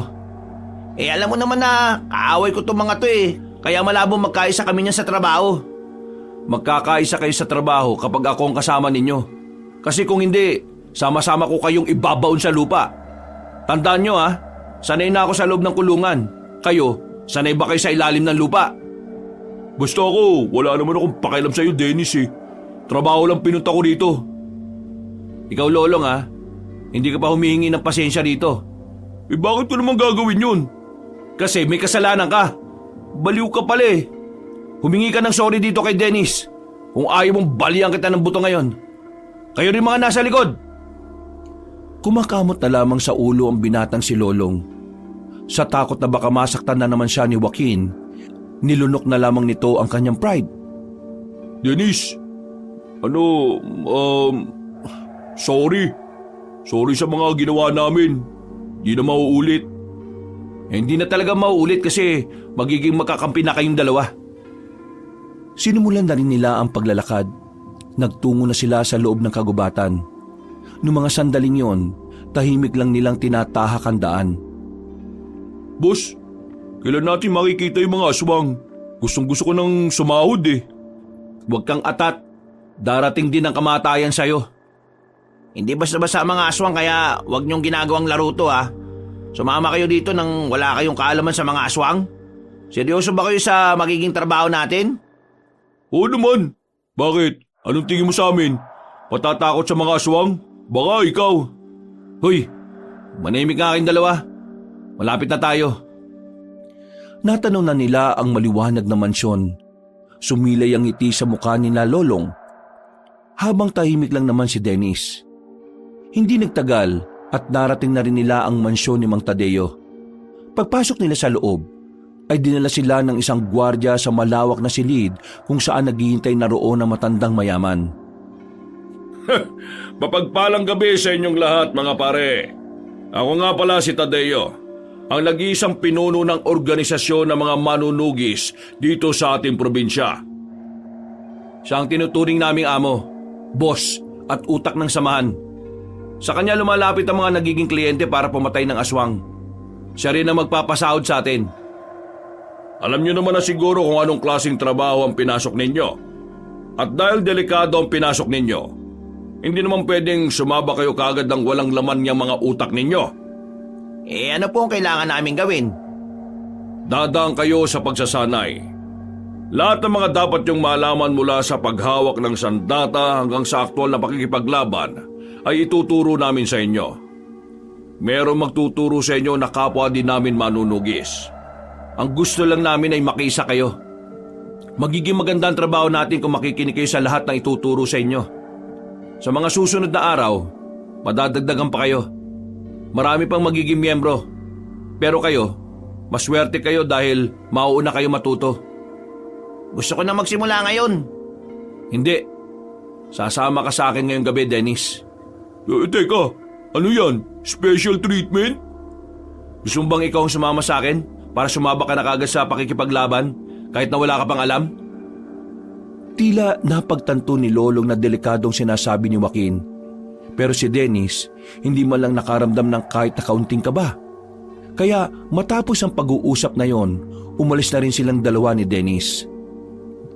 Teka, bakit nga ako? Bakit hindi si Lolong? Mapapalaban na ba tayo ngayon? Pinadala mo na ako nitong itak na to eh. Ikaw ang sinama ko kasi ikaw ang gusto kong maging kanang kamay ko. Gusto ko lang ipakita sa iyo mga aswang at kung paano ko sila papaslangin. Maraming salamat sa tiwala mo. Pero kapag ako namatay dito, kasalanan mo ha. Huwag ka mag-alala. Hindi ka mamamatay kapag ako kasama mo. Manood ka sa gagawin ko mamaya ha. Nagpapasikat ka ba sa akin? Umigil sa paglalakad si Joaquin nang makaramdam ito ng inis sa sinabi ni Dennis. Lumapit ito ng bagya at tinapik ng malakas ang balikat ng binata. Mukhang maangas ka na sa mga tinatanong mo ah. Hindi naman. Hindi ko lang maintindihan kung bakit kailangan ko makita kung paano ka papaslang ng aswang. Gusto kitang ma-expose ka agad sa aswang para mas madali kang nasasanay. Ito na rin ang magsisilbing isa sa pagsasanay mo. At saka ano? Sandali lang. Huwag ka maingay. Sandaling nakiramdam si Joaquin. Napatingin sila sa kaluwang braso niya. Umiilaw ang tattoo niya na lawin. Nanlalaki naman ang mga mata ni Dennis nang makita yon. Hindi ito makapaniwala sa hiwaga na tinataglay ni Joaquin. Teka, ano nangyayari sa braso mo? Bakit may ganyan? Parang gumagalaw yung tattoo mo tapos bakit maliwanag? Mamaya na ako magpapaliwanag. Sa ngayon, humanda ka. Nararamdaman kong papalapit sila sa atin. Ha? Sino? Yung mga aswang. Ang akala ko ba pupuntahan natin sila sa kanila? Swerte tayo ngayon. Sila na mismo ang lumalapit. Ha? Anong swerte sa ganito?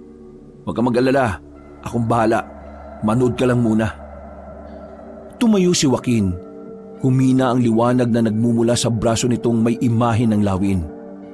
Naglakad si Joaquin patungo sa daraanan ng mga aswang. Mga ilang sandali lang, hinarang na rin niya ang mga yon. Sino ka? Bakit mo kami inaarang? Umalis ka dyan kung ayaw mo masaktan. Gusto ko masaktan, kaya hindi ako aalis dito.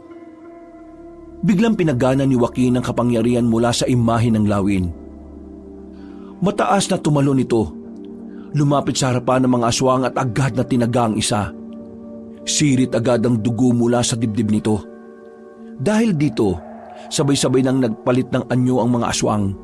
Sabay-sabay din yung umatake sa kanya.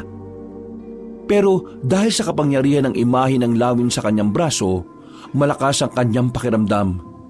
Bawat galaw ng mga nilalang ay nararamdaman niya. Kaya naman walang kahirap-hirap na naiilagan niya yon. Miss na miss ko na yung ganitong pakiramdam eh. Ang pakiramdam na makakapas lang ulit ako ng aswang. Parang nilalaro lamang ni Joaquin ang mga kalaban niya. Kahit na may kadiliman, matalas ang kanyang paningin. Para bang paningin din ng lawin ng kanyang ginagamit. Makalipas lang ng ilang minuto, kita niyang tila natatakot na sa kanya ang mga aswang. Ang iba kasing aswang ay nakahandusay na rin. Namatay na ang ilan. May iba naman na naghihingalo na rin. Pero dahil kilalang notoryo si Joaquin pagdating sa pagpuksa ng mga aswang, inubos niya ang lahat ng yon. Si Dennis naman, nanlalaki ang mga mata. Hindi niya inakala na may ganong klase ng kakayahan si Joaquin. Na para kay Dennis, kapangyarihan ng maituturing yon. Paanong gawang patayin lahat ng aswang ng mag-isa ka lang? Totoo ba nakikita ko? Ano bang meron sa mga tattoo mo sa katawan? Akala ko, nakuha mo lang yun sa kulungan eh. Ang mga tattoo na nakuha ko sa kulungan ay maliliit lang. Itong mga tattoo ko na malalaki, lahat sila, tinutulungan ako sa pakikipaglaban ko sa mga aswang noon pa. Hindi lang nakikita noon dahil dati, lumalabas lang sila kapag ginagamit ko. Dahil matagal ko silang hindi nagagamit dahil nakulong ako, palagi na silang nasa balat ko. Saan mo nakuha mga yan? Pinamana lang sa akin ito nung unang bordado. Ang unang manunugis na nagsalba sa buhay ko. Kung hindi dahil sa kanya, baka napariwara na ako ngayon. Isinama niya ako sa ganitong gawain kaysa mapunta ako sa mga sindikato. Kaya nung mamatay siya, nailipat niya sa akin ang mga kapangyarihang ito nang hindi ko namamalayan. Isang umaga, gumising na lang ako na may ganito na akong kakayahan. Kapag namatay ka, pwede bang sa akin mo na lang ipamana yan? Isira ulo ka ba? Parang gusto mo na kaagad ako mamatay ah.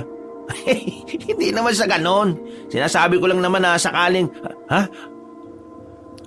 Napalingon sila sa mga bangkay ng mga aswang nang marinig nilang meron pang isang buhay roon. Naghihingalo. Nilapitan yun ni Joaquin.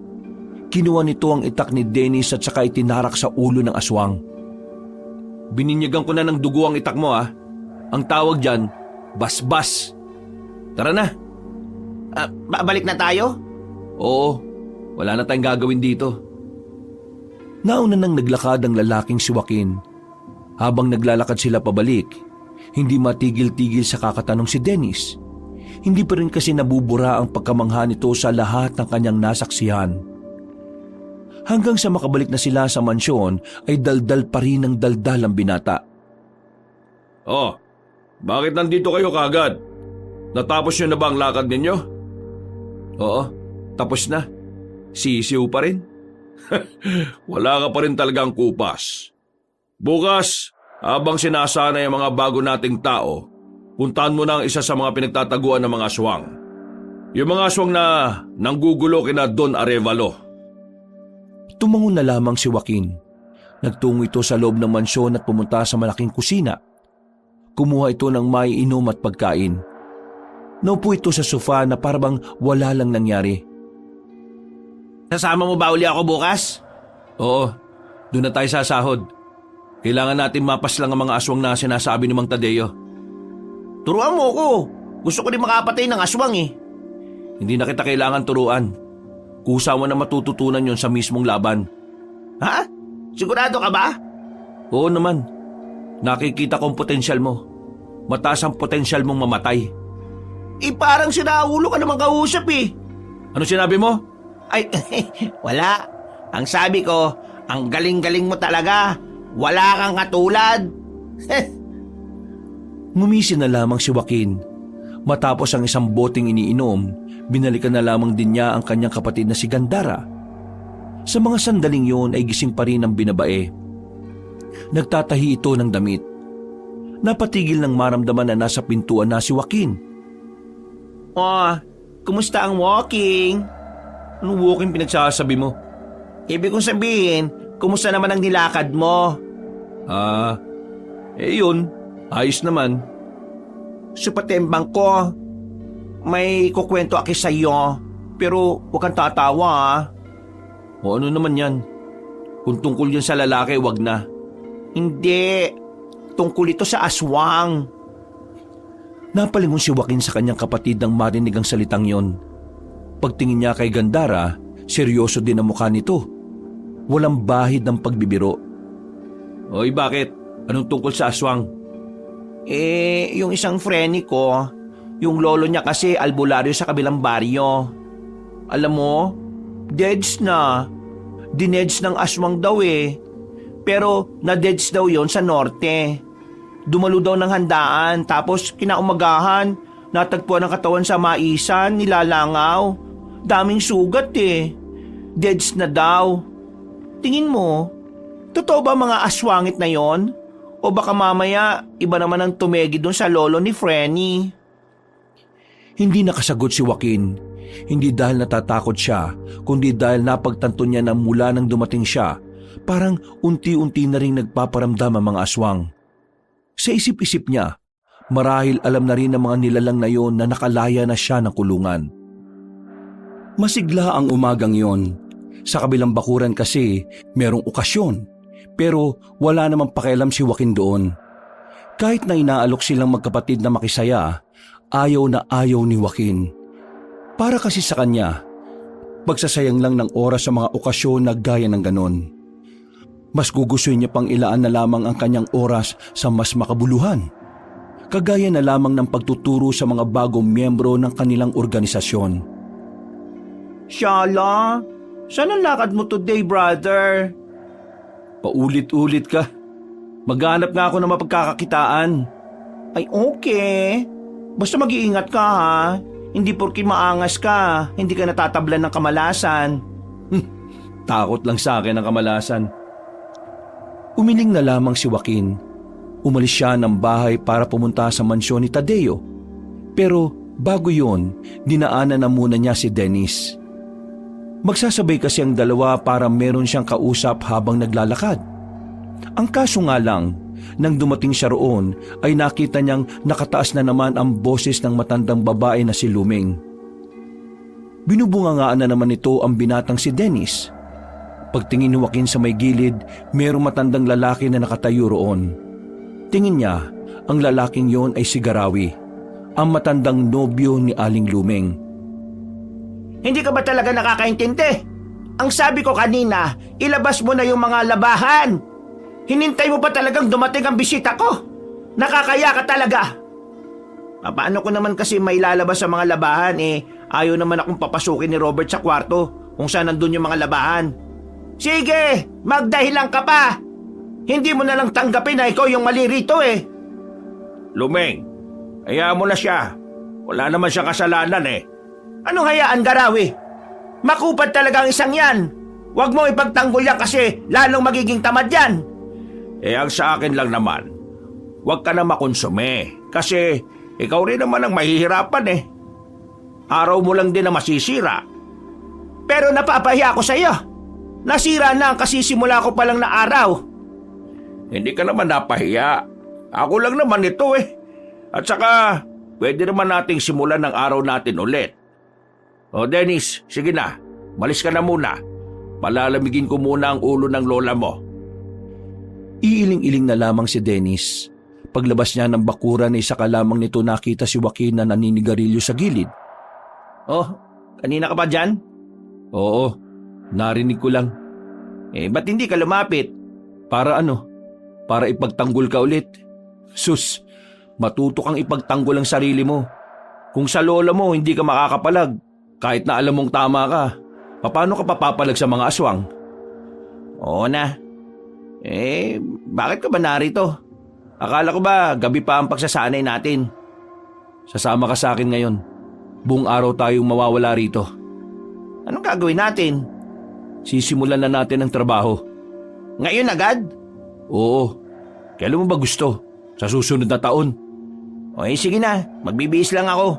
Wag na. Doon na sa mansyon. May mga damit doon. Babalik ka pa di nalintikan ka na naman. Nga no?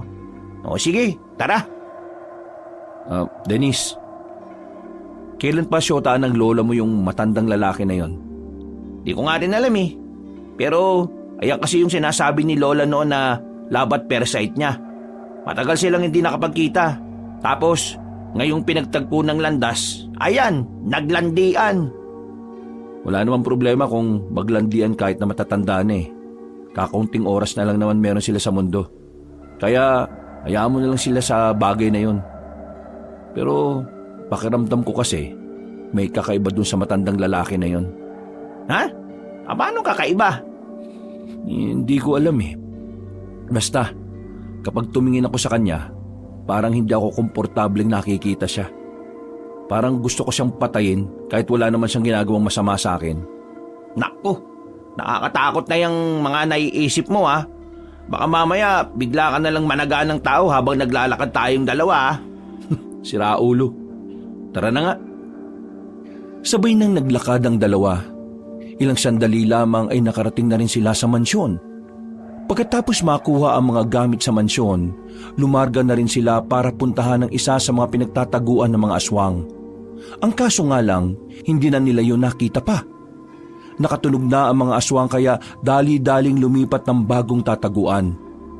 Mas nahirapan na sila sa mga sumunod na araw. Kahit na anong gawin nilang paghahanap sa sulok ng kagubatan ay wala na silang makita. Kaya naman inilaan na lamang nila ang kanilang oras sa pagsasanay.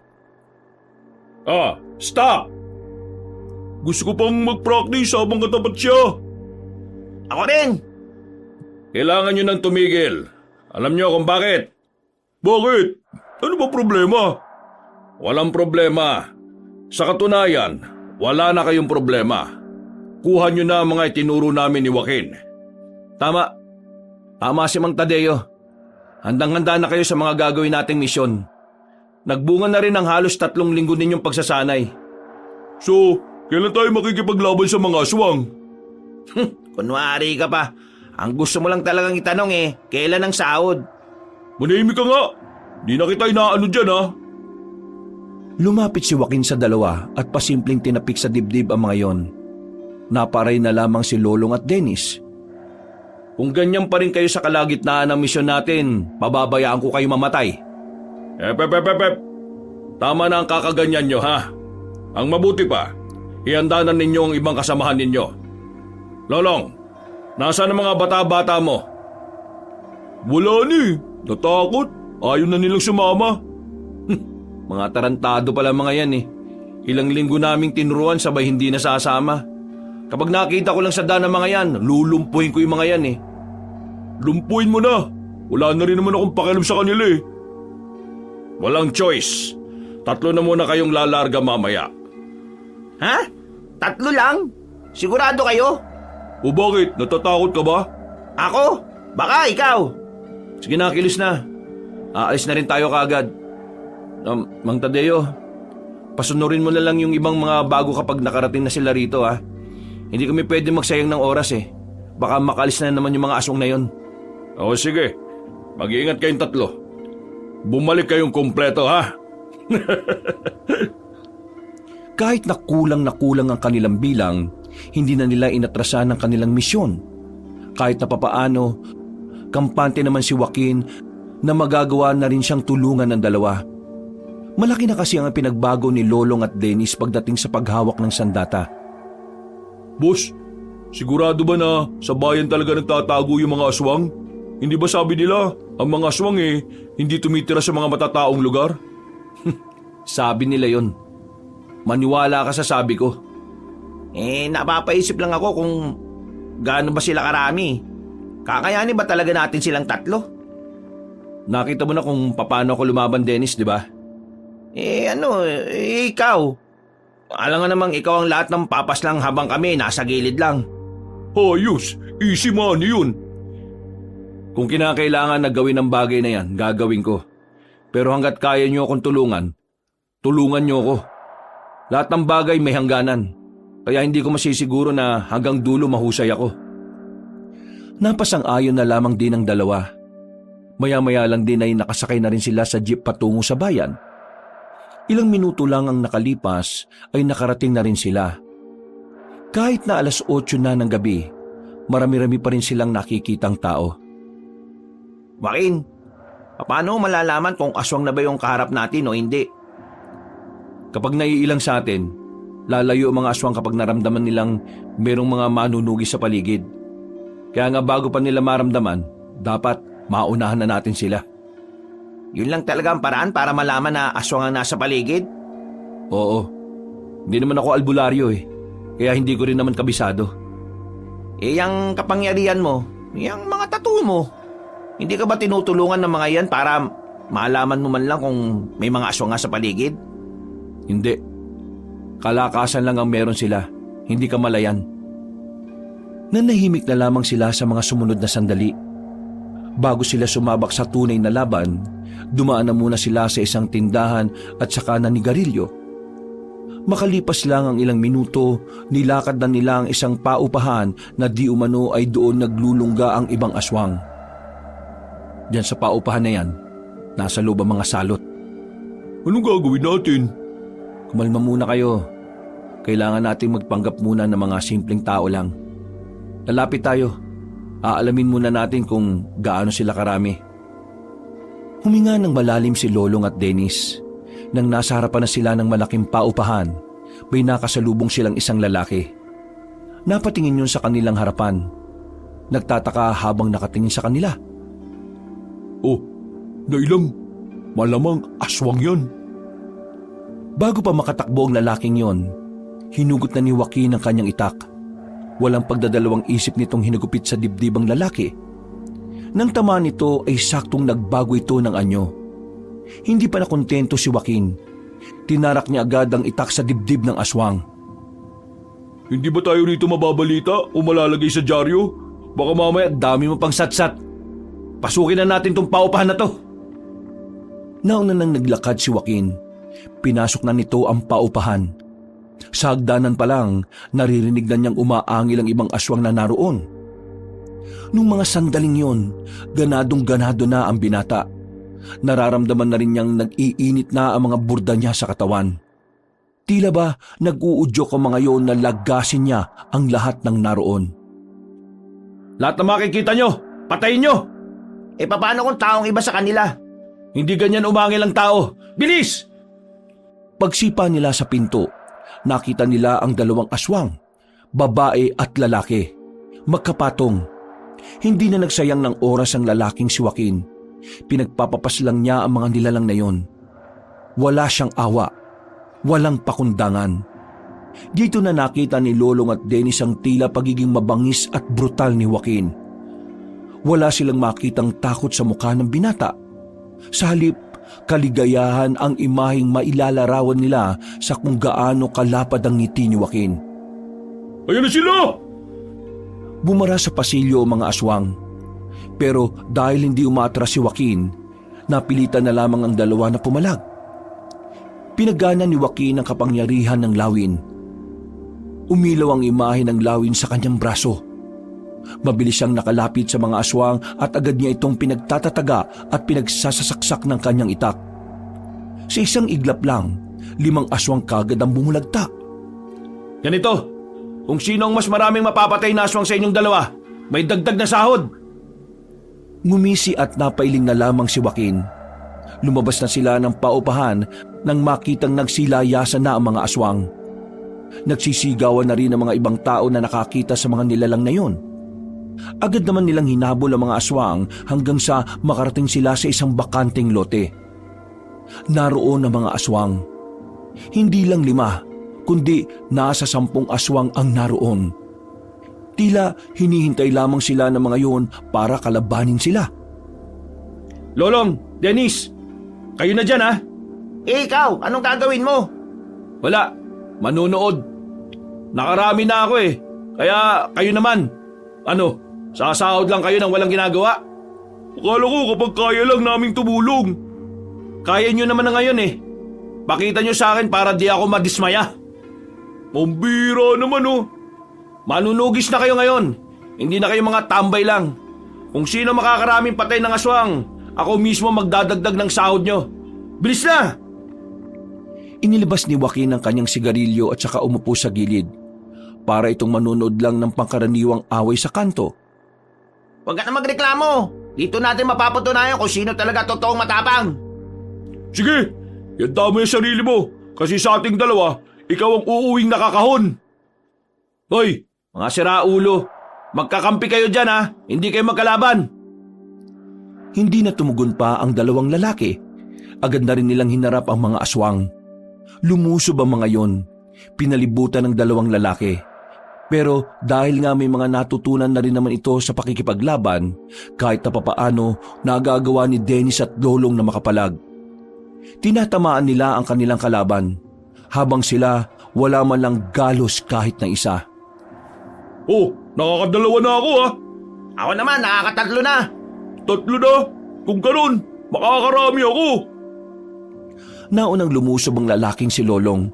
Pumagitna ito sa mga aswang at agad na nagpakita ng mga magagandang galaw. Nasaksak nito ang isang aswang. Malapad ang ngiti nitong humarap kay Dennis. Pangatlo na rin ako! Uy, sa likodan mo! Nakatakbo agad si Dennis. Tinaga niya ang aswang at saka sinaksak din ng itak sa tiyan. Ang 4 na ako!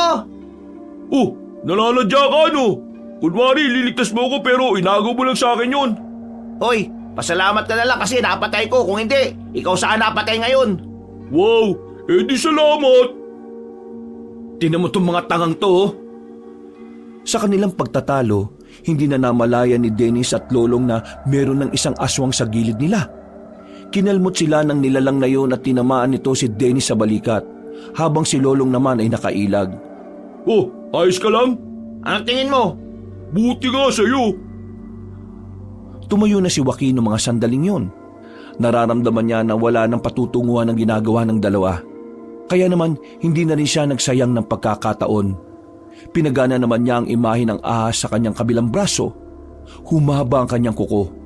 Isa-isa niyang pinagkakakalmot ang mga aswang na yon. Dahil sa kamandag na meron ng kanyang kuko, agad na namatay ang mga natitirang aswang. Nagkulay itim ang balat ng mga yon nang dahil sa laso na meron ng ahas.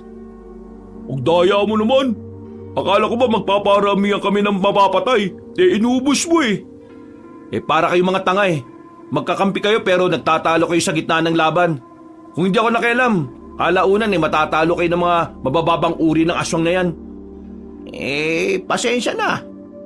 Walang magagawang pasensya na yan. Sa susunod, ayoko ng ganon ha. Ikaw naman kasi, imbis na wala kaming pagtatalunan, sinabi mo pa na magparamihan kami na mapapatay. Nagkaroon tuloy kami ng dahilan para makipagkumpetensya sa isa't isa. Oo nga naman. O sige, sa susunod, hindi na. Kaya gusto kong umayos na kayo ha. Mas malalakas na aswang na ang pwede natin makalaban sa mga susunod na araw. Ito mga aswang na to, tauhan lang sila ng mga pinapadali ng mga kliyente natin. Inisa-isa ni Joaquin kung meron pang buhay sa mga yon.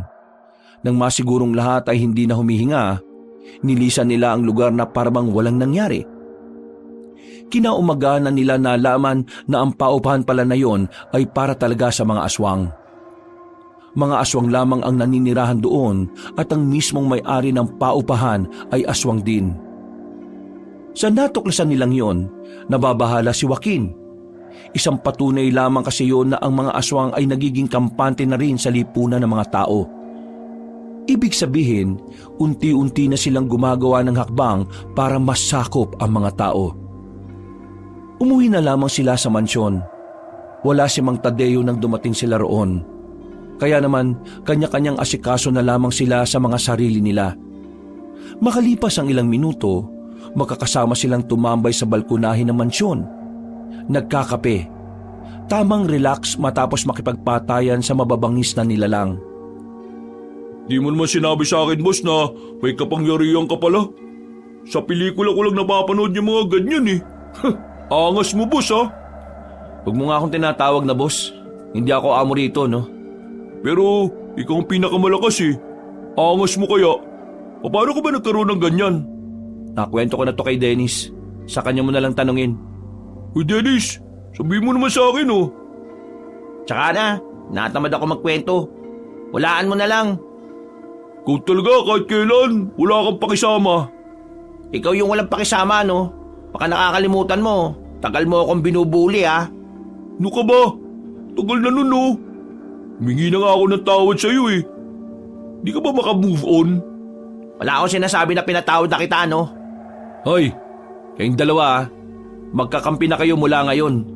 Magkasama na kayo sa trabaho. At tandaan nyo, hindi lang natin to ginagawa para sa pera. Ginagawa na rin natin to para sa mga taong mahal natin at sa mga taong pilit nating hinihiwalay sa kapahamakan. Ang mga aswang na kinakalaban natin, sila ang magiging dahilan kung bakit magkakaroon ng kamatayan sa baryong to.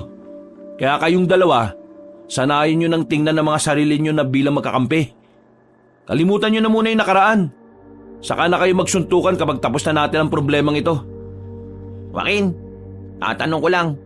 May ideya na ba kayo kung sino yung tinuturing na pinuno ng mga aswang? Sa dami na ng napatay at nanakawan nilang mga negosyante, malamang sa malamang mahihirapan kaming malaman kung sino siya. Iba ang galawan ng aswang kapag may pera. Sinasabi mo bang nakakaroon din sila ng koneksyon sa mga matataas na tao? Hindi malabo. Kaya nga hindi ito magiging madali. Lalo na ngayon, 3 pa lang tayong lumalaban. Wala pang ibang inaasahan natin na makakasama natin. Alam nyo, sa totoo lang, duwag talaga akong tao eh. Kaya ako naging bully. Kasi yun yung paraan ko para itago kung gaano ko kaduwag. Kaya nga ngayon, kahit na iniwan ako ng mga barkada ko sa labang ito, hindi ako matras eh. Kasi gusto kong malagpasan yung kaduwagan ko. Unang tingin ko pa lang sa'yo, alam ko na ikaw yung tipo ng taong hindi makakapalag sa mas malakas. Pero hindi kita tiningnan bilang mahina. Tama yung ginagawa mo. Tama lang na ginugusto mong lagpasan ng mga bagay na alam mong nagiging hadlang sa pag-unlad mo. Hindi kahinaan ng kaduwagan. Ang kaduwagan ay isang parte ng buhay ng tao na maaaring maging daan para malaman mo kung gaano ka katapang. Walang matapang na matapang ka agad. Minsan, sa buhay nating lahat, naranasan nating matakot. Naranasan nating panghinaan ng loob. Pero alam nyo kung anong mahalaga dito? Yun na yung handa kang lagpasan ng mga bagay na kinatatakutan mo. Yung mga sundalo, lahat yan may kaduwagan yan bago sila humawak ng baril. Yung mga piloto, nakaramdam din yan ng pagkalula bago umere. At kahit tayo ng mga bata pa tayo, natakot muna tayo bago tayo matuli. Kasi, tao lang din tayo eh. Hindi tayo ginawang matibay kaagad. Dahil ang katibayan ay nabubuo base sa mga bagay na nararanasan at pinaniniwalaan natin. At kung maniniwala kayo palagi na kakayanin nyo mga hamon sa inyo, edi hindi kayo magiging mahina. Napatango na lamang ang 2 binata sa mga sinabi ni Joaquin. Kahit na papaano, gumaan na rin ang pakiramdam ni Lolong. Tumaas ang kanyang moral dahil sa mga magagandang salita ng kanilang narinig. Kinabukasan ng umaga na sila bumalik ng baryo. Pagdaan nila sa bahay nila Dennis, isang balita ang sumalubong sa binata. Ayon sa mga tiyuhin ni Dennis, ang kanyang lola Luming ay sumama na sa matandang lalaki na si Garawi. Nagsabi daw yun na kahit kailan, hindi na babalik sa bahay na yon. Sa madaling sabi, magsasama na sila ni Garawi. Imbis na mabahala, nawalan na lang din ng pakialam si Dennis. Kahit na kailan naman kasi, hindi naman siya pinakinggan ng pamilyang kumupkup sa kanya. Anong plano mo ngayon? Wala naman ako magagawa eh. Magkasama na sila, di bahala na sila. Oh, dito na muna ako. Uwihan ko lang muna yung kapatid ko. Tumango na lamang si Dennis. Naglakad na lang din si Joaquin patungo sa kanilang bahay. Inabutan niya si Gandara na nagluluto na ng kanilang agahan. Sabog-sabog pa ang mahaba nitong buhok. Ikaw Morning ka na umuwi Di mo ba knows na delikado na ang life now? Kalat na ngayon ang balita, no? Yung nangyari sa bayan, maraming aswangit ang pinatay sa isang paupahan. Ang sabi ng ibang nakakita, may 3 lalaki daw na pumuksa sa mga yon. Ay nako, sino kaya yung 3 lalaki na ite? Di ba sila natakot sa mga monster? Ayos lang naman ako. Ikaw ang mag-ingat kasi hindi mo kayang protektahan ang sarili mo. Haller, ako? Di ko kaya protect ang aking self? Hindi mo sure, ha? Hindi ako nakikipagbiruan ha. Seryoso ako, Gabriel. Kapag sinabi ko mag-ingat ka talaga. Okay, sabi mo Pero, ano yung gasgas sa braso mo, brother? Wala yan. Basta. Ano nga? Sige na, matutulog na muna ako. Pakigising na lang ako ng bandang 4:00 ng hapon. Naging mahimbing naman ang tulog ni Joaquin ng mga sandaling yon. Pero bandang 3:00 pa lang ay binulabog na siya. Hindi ng kanyang kapatid kung hindi si Dennis na tila natataranta. Napamura si Joaquin. Inis itong bumangon. Nakasimangot at saka nagdabog. Ano ba? Sarap ng tulog ng tao Joaquin, gumagawa na ng akbang ang mga aswang. Yung incheck na negosyante sa dulo ng baryo natin. Pinagnakawan at pinatay ng mga aswang. Kanina lang. Ha? Ano? Naalarma ang lalaki. Agad siyang napatayo. Ang balitang yun ang tila nagpagising ng kanyang natutulog na diwa. Pumunta sila sa pinangyarihan. Pero pagdating nila, hinahakot na ang bangkay ng pamilyang mayaman. Lahat ng taong naroon ay kinikilabutan. At lahat sila, walang ibang sinasabi kundi aswang ang pumaslang sa mga yon. May mga nakakita. Ang sabi nila, isang sasakyan daw yung tumigil sa harapan ng bahay ng mga incheck na yan. Tapos, bigla raw lumabas yung mga aswang. Walang nagawa yung mga gwardya Pinatay agad sila. Mabibilis daw yung mga aswang. Parang hindi tinatamaan. Yung parang nangunguna daw sa mga yun, 2 matanda. Isang matandang lalaki, isang matandang babae. Hindi nila makilala yung mukha kasi nakaan yung aswang daw Tara, pumunta tayo sa mansyon ngayon din. Kailangan na natin bumuo ng matinding plano. Pupuntahan na natin ang kuta nila kahit na tayo-tayo lang. Alam niyo na kung saan naglulungga yung mga aswang? Oo, tayo na lang ang hinihintay nila. Di ba, delikado na kakaunti lang tayo. Hindi naman sa natatakot ako Iniisip ko lang yung tsansa na manalo tayo kung mas marami sila kaysa sa atin. Wala na tayong ibang magagawa.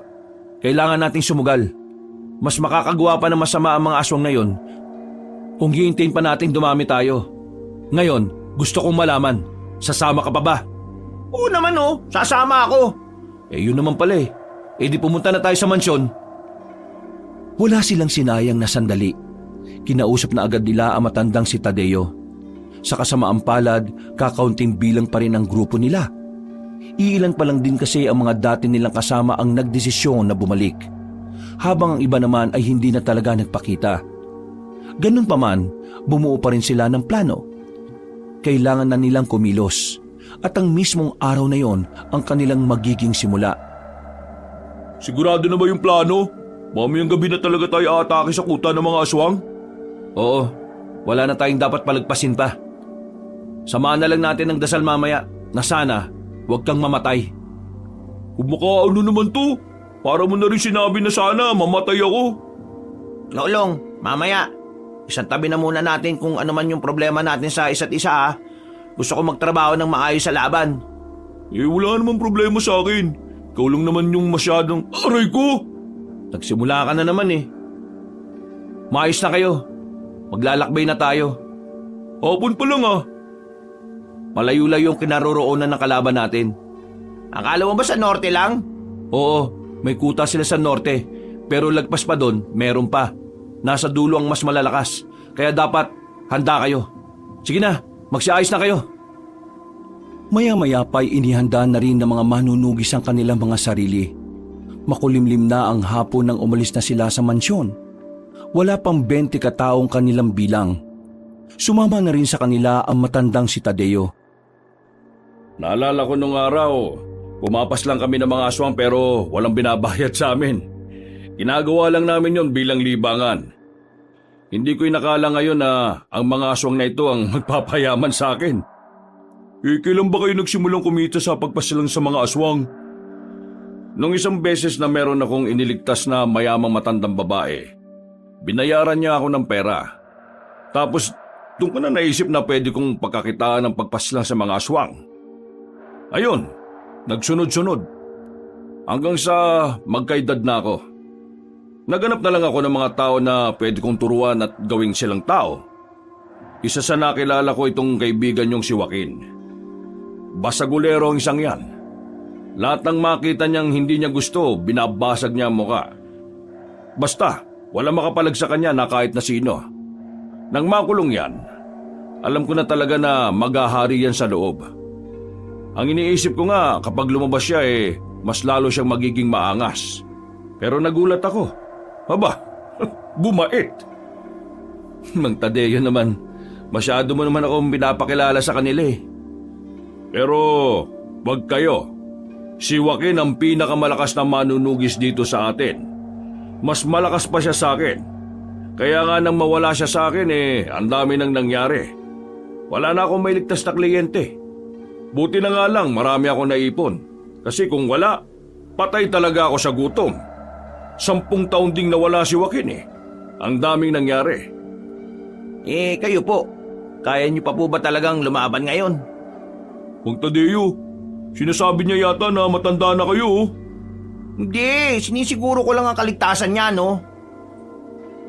Wala namang problema. Pero ang totoo, hirap na rin ako gumalaw. Pero kaya ko pa naman. Gusto ko rin namang masubukan kung kupas na ba ako o hindi.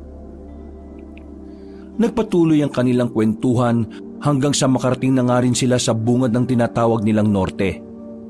Ang lugar kung saan bibihira lang ang makikitang tao na naninirahan doon.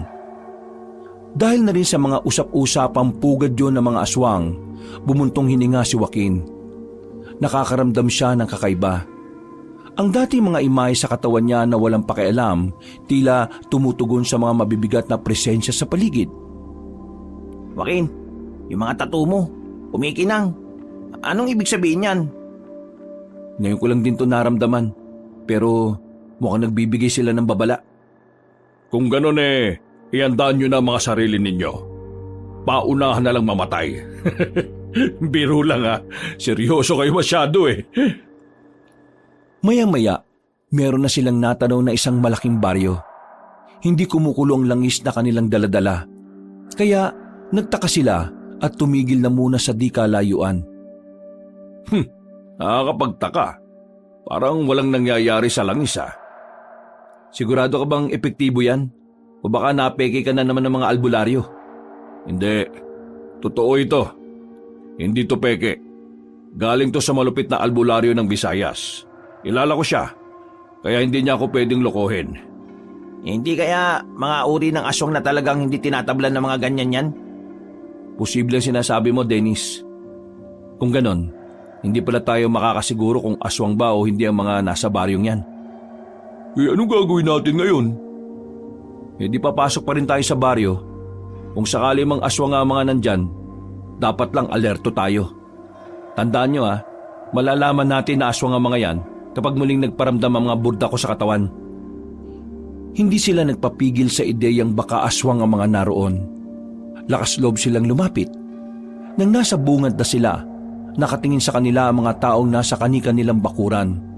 Tila nagtataka. Tila kinikilala ang kanilang mga muka. Tingnan niyo sila Ang sasama ng tingin sa atin. Parang may mga gagawing masama Eto, handa na. Nagpaparamdam na ang mga burda ko. Nakita nilang umilaw ang tattoo ni Joaquin na ahas, lawin, palaka, pusa, musang at maging ang nakatagong burda niya na leon ay nagliwanag na rin. Masyadong mabilis ang nangyari. Bigla na lamang silang inatake ng mga naroon. Sabay-sabay na nagpalit ng anyo. Batayan na! Kahit nakakaunti lamang ang kanilang bilang, hindi yun naging hadlang para malagay sila sa alanganin. Sa pamamagitan ng kanilang kahusayan, unti-unti nilang natatalo ang mga aswang. Dumating na sa puntong tila hindi na lumalapit ang mga naroon. Nakakalabang tayo! Huwag kayo maging kampante. Paparating na ang iba. Mas malalakas. Naalarma na sila sa kanilang mga narinig. Pero ang mas ikinagulat ni Dennis ay ang paglitaw ni Aling Luming at Garawi sa lugar na yon. Nakangiti pang matandang babae habang nakaakbay dito si Garawi. La, anong ginagawa niyo dyan? Bakit nandito kayo? Luming, hindi ko alam na talagang mahina palang pangunawa ng apo mo na yan Kaya nga inis na inis ako dyan eh. Bakit ko pa kasi tinanggap yan eh? Wala namang kwenta. Sabi mo sa akin, anong ibig sabihin nito, La? Ako at ang lola mo ay nagsasama na. Kami na mag-ahari sa probinsyang ito. Hindi mo pa rin gets. Kaming dalawa ay parehong aswang. Aswang? Bakit? Bakit nagkaganyan? Gusto ko pang humaba ang buhay ko para makasama si Garawi ng mas matagal. At mangyayari lang yon kapag naging aswang ako. Kaya pala una pa lang hindi na maganda pakiramdam ko sa syota ng lola mo, Dennis eh. Wala na tayong magagawa sa kanya. Kailangan na nating Patayin? Pati lola ko? aswang na ang lola mo. Sa trabaho natin, aswang ang mga pinapaslang natin. Dennis, kahit noong normal na tao pa lang siya, hindi ka naman niya tinrato na parang tao eh. Hindi na siya magbabago. Kung hayaan nating mabuhay ang isang yan, baka perwisyo pa yan. Ang dami mong sat-sat! Bigla na lamang lumundag na mataas sa matandang babae palapit sa kanila. Sa puntong ito, muling sumiklab na ang gulo sa pagitan ng mga manunugis at aswang. Patayan lang ang makikita sa buong paligid. Papatay na kita, Dennis! Total, kahit kailan naman hindi kita napakinabangan! La, makinig ka sa akin! Wala akong pakikinggan sa'yo! Inatake ni Aling Luming ang kanyang sariling apo. Walang ibang ginagawa si Dennis kundi ang umilag lamang. Nang makita ni Joaquin na mapapatay na ng matandang babae si Dennis, gumawa na rin ng paraan si Joaquin. Pinagana nito ang imahe ng lawin sa kanyang braso. Mabilis siyang nakalapit kay Aling Luming. Nahawakan ni Joaquin ang kamay na matanda na may mahabang kuko. Umalis ka dyan! Walang kahirap-hirap na pinaslang ni Joaquin ang matandang babae. Itinarak niya agad ang itak sa dibdib nito ng 3 ulit. Nanlalaki ang mga mata ni Dennis. Habang ang matandang si Garawi naman ay hindi rin makapaniwala na napas lang ang kanyang minamahal. Namuo ang galit sa puso ni Garawi. Dahilan para magsimula na rin itong makapagpalit ng anyo. Mang Tadeo! Lolong! Kayo na sa iba! Ako nang bahala dito sa pinuno nila! Bakit? Bakit mo pinatay si Lola? Gumising ka na sa katotohanan. Hindi na siya ang lola mo. Kailangan mong tanggapin na hanggang sa mga puntong ito, wala kang halaga sa kanya. Huwag mong sayangin ang buhay mo para lang sa tao kagaya niya. Gumising ka! Kailangan mong... Hindi na naituloy pa ni Joaquin ang kanyang sasabihin nang maramdaman na niya si Garawi sa kanyang gilid. Dinakma siya nito at kinaladkad papasok ng kagubatan. Dahil hindi siya nakapaganda, maagang nabugbog ang kanyang katawan. Sira-sira ang damit niya dahil sa pagkakasadsad. Hindi pa nakontento matandang si Garawi. Pinagsusuntok siya ng marami sa katawan at sa muka. Sa isang iglap lang, matinding galos na kagad ang tinamo ni Joaquin. Nang makakuha ng tamang tiyempo, gegewang-gewang na nakadistansya ang binata. Pinaslang mo ang pinakamamahal kong babae! Magbabayad ka ngayon! Binabati kita! Nagawa mo akong unahan! Huwag ka lang magsalita! Tinanggal na muna ni Joaquin ang kanyang damit. Saka biglang nagliwanag ang kanyang likuran. Ang imahe ng isang leon na matagal na niyang hindi nagagamit. Alam mo bang dapat matagal ko nang naubos ang mga aswang? Ang kaso nakulong ako eh. Tapos ang hirap ang hanapin ng pinuno nila. Hindi ko inakala na minsan na rin pala tayo nagkaharap. Ngayon, sisiguraduhin ko na sa ating dalawa, ikaw ang mabubulok sa ilalim ng lupa. Gigil na lumapit sa kanya ang matandang aswang. Mabangis ito, mabilis. Ramdam na ramdam ni Joaquin ang puot at galit ng aswang. Pero sa mga sandaling ito, mas malakas na rin si Joaquin. Kakaiba ang lakas na binibigay sa kanya ng burdang leon sa kanyang likuran. Nagsalubong sila sa ere. Pagsuntok ni Garawi sa kanya, nailagan niya yon. Pagbagsak nila, dito na hinablot ni Joaquin ang ulo na matanda. Malakas niya itong isinubsob sa lupa. Pinalabas din ni Joaquin ang kanyang kuko na tila kasing talim ng saliyon. Kinalmot niya si Garawi at tinamaan yun sa dibdib. Agad itong napadistansya. Pero hindi man lang ito nabahala kahit tumatagas na ang dugo nito. Akala mo magpapatalo ko sa'yo? Hindi! Mas lalong bumilis sa matandang aswang. Kumpara sa mga naunang minuto, mas mabilis at maliksi na ito kung kumilos. Maya-maya pa, tinamaan na rin siya ng aswang sa kaliwang braso. Paglingon niya sa likuran, kinalmot din siya nito sa likod. Naramdaman niya ang sakit. Hindi niya may kakailayon dahil napansin din yun ng kanyang kalaban. Kulang pa yan! Kulang pa yan para sa ginawa mong pagpigil sa pagmamahalan naming dalawa! Wala kang karapatang magmahal kung puro kasamaan lang ang ginagawa mo. Marami ka ng pinatay na negosyante. Ikaw ang magbabayad ngayong gabi. Itagga mo yan sa bato! Umilaw ang mata ni Joaquin. Lumabas din ang mga buhok sa kanyang katawan. Humaba ang mga kuko niya at nagkaroon din siya ng buntot. Sa mga puntong ito, ramdam na ni Joaquin ang kapangyarihan ng isang leon. Bago ka mawala sa mundong ito, gusto ko lang magpakilala. Ako si Joaquin. Ako si Joaquin Bordado, ang mortal na maghahatid sa iyo sa impyerno! Nagulat na lamang si Garawi nang biglang makarating na agad si Joaquin sa kanyang likuran. Hindi na nakailag ang matandang lalaki. Tinarak na ni Joaquin ang mahahaba niyang kuko. Hindi pa ito nakontento at kinalmot niya pa yon sa bandang balikat. Sa mga sandaling yon, tila nawala ang angas ng kalaban ni Joaquin. Nabahala ito para sa sariling kaligtasan. Naramdaman ni Garawi kung gaano kalayo ang agwat nila ni Joaquin. Anong klaseng nilalang ka? Ako magiging hatol mo ngayong gabi, aswang. Ihatid na kita kung saan ka man dapat naroon. Mas sumaba pa ang kuko ni Joaquin sa mga sandaling yon. Mabilis itong nakalapit. Agad namang itinarak ni Joaquin ang kanyang mahahabang kuko sa mismong dibdib ni Garawi. Wala nang nagawa ang matandang lalaki dahil sa kakaiba niyang bilis.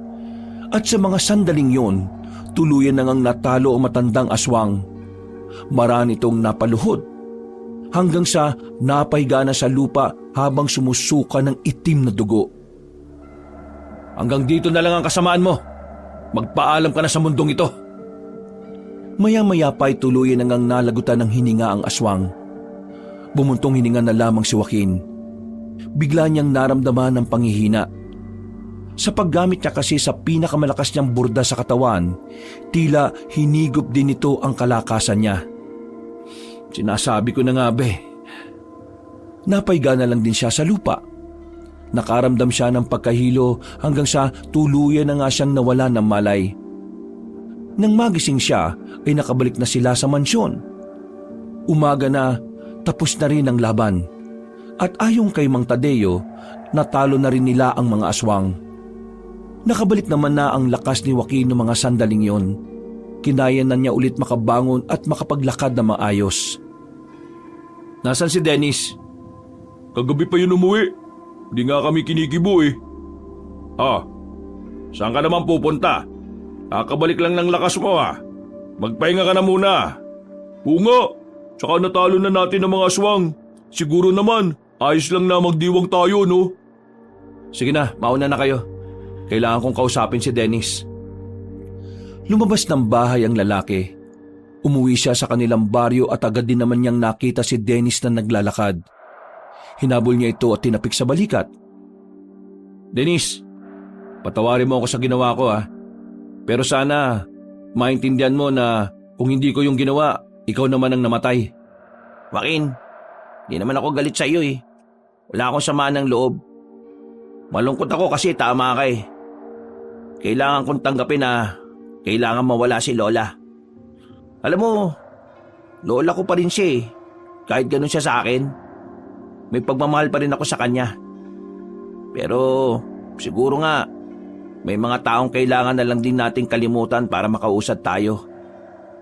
Unti-unti kong tatanggapin ang mga nangyari. Huwag kang mag-alala, kakayanin ko rin naman to eh. O yun naman pala eh. Tara, sumama ka na sa akin. Mamaya may pahanda si Mang Tadeo sa mansyon. Salo-salo. Sige, Gutom na rin kasi ako eh. Aalis na sana ang dalawa nang biglang dumating naman ang Becky na si Gandara. Hinarang sila nitong dalawa. Oy, buti naman nakita ko kayong dalawa, no? Diyos ko naman to. Tulungan niyo naman muna, Kes, magbuhat ng bigas. Visit ka, kuya, ha? Di mo naman sinabi na ngayon darating mga bigas na binili mo. Ay, oo nga pala. Tara, tulungan nga muna natin tong taong to. Kailan mo aaminin sa kanya yung tungkol sa pagiging manunugis mo? Kapag nalaman niya, saka ako aamin. Ay wow! Nakwentuhan pa ang mga person. Hoy, gora na as, no? Nauna nang naglakad ang Becky na si Gandara. Napapangiti na lamang si Joaquin at Dennis. Mula nang matalo nila ang mga aswang, itinuunan ni Joaquin ang buhay niya sa pag-aalaga at pag-aasikaso sa kanyang kapatid. Wala siyang pakialam kung ano ang kasarian nito. Nangako siya sa harapan ng puntod ng kanilang ina na kahit na anong mangyari, siya ang taong poprotekta kay Gandara. Hindi niya ito hahayaang masaktan ng kung sino, lalong-lalo na ng mga aswang. Wakas,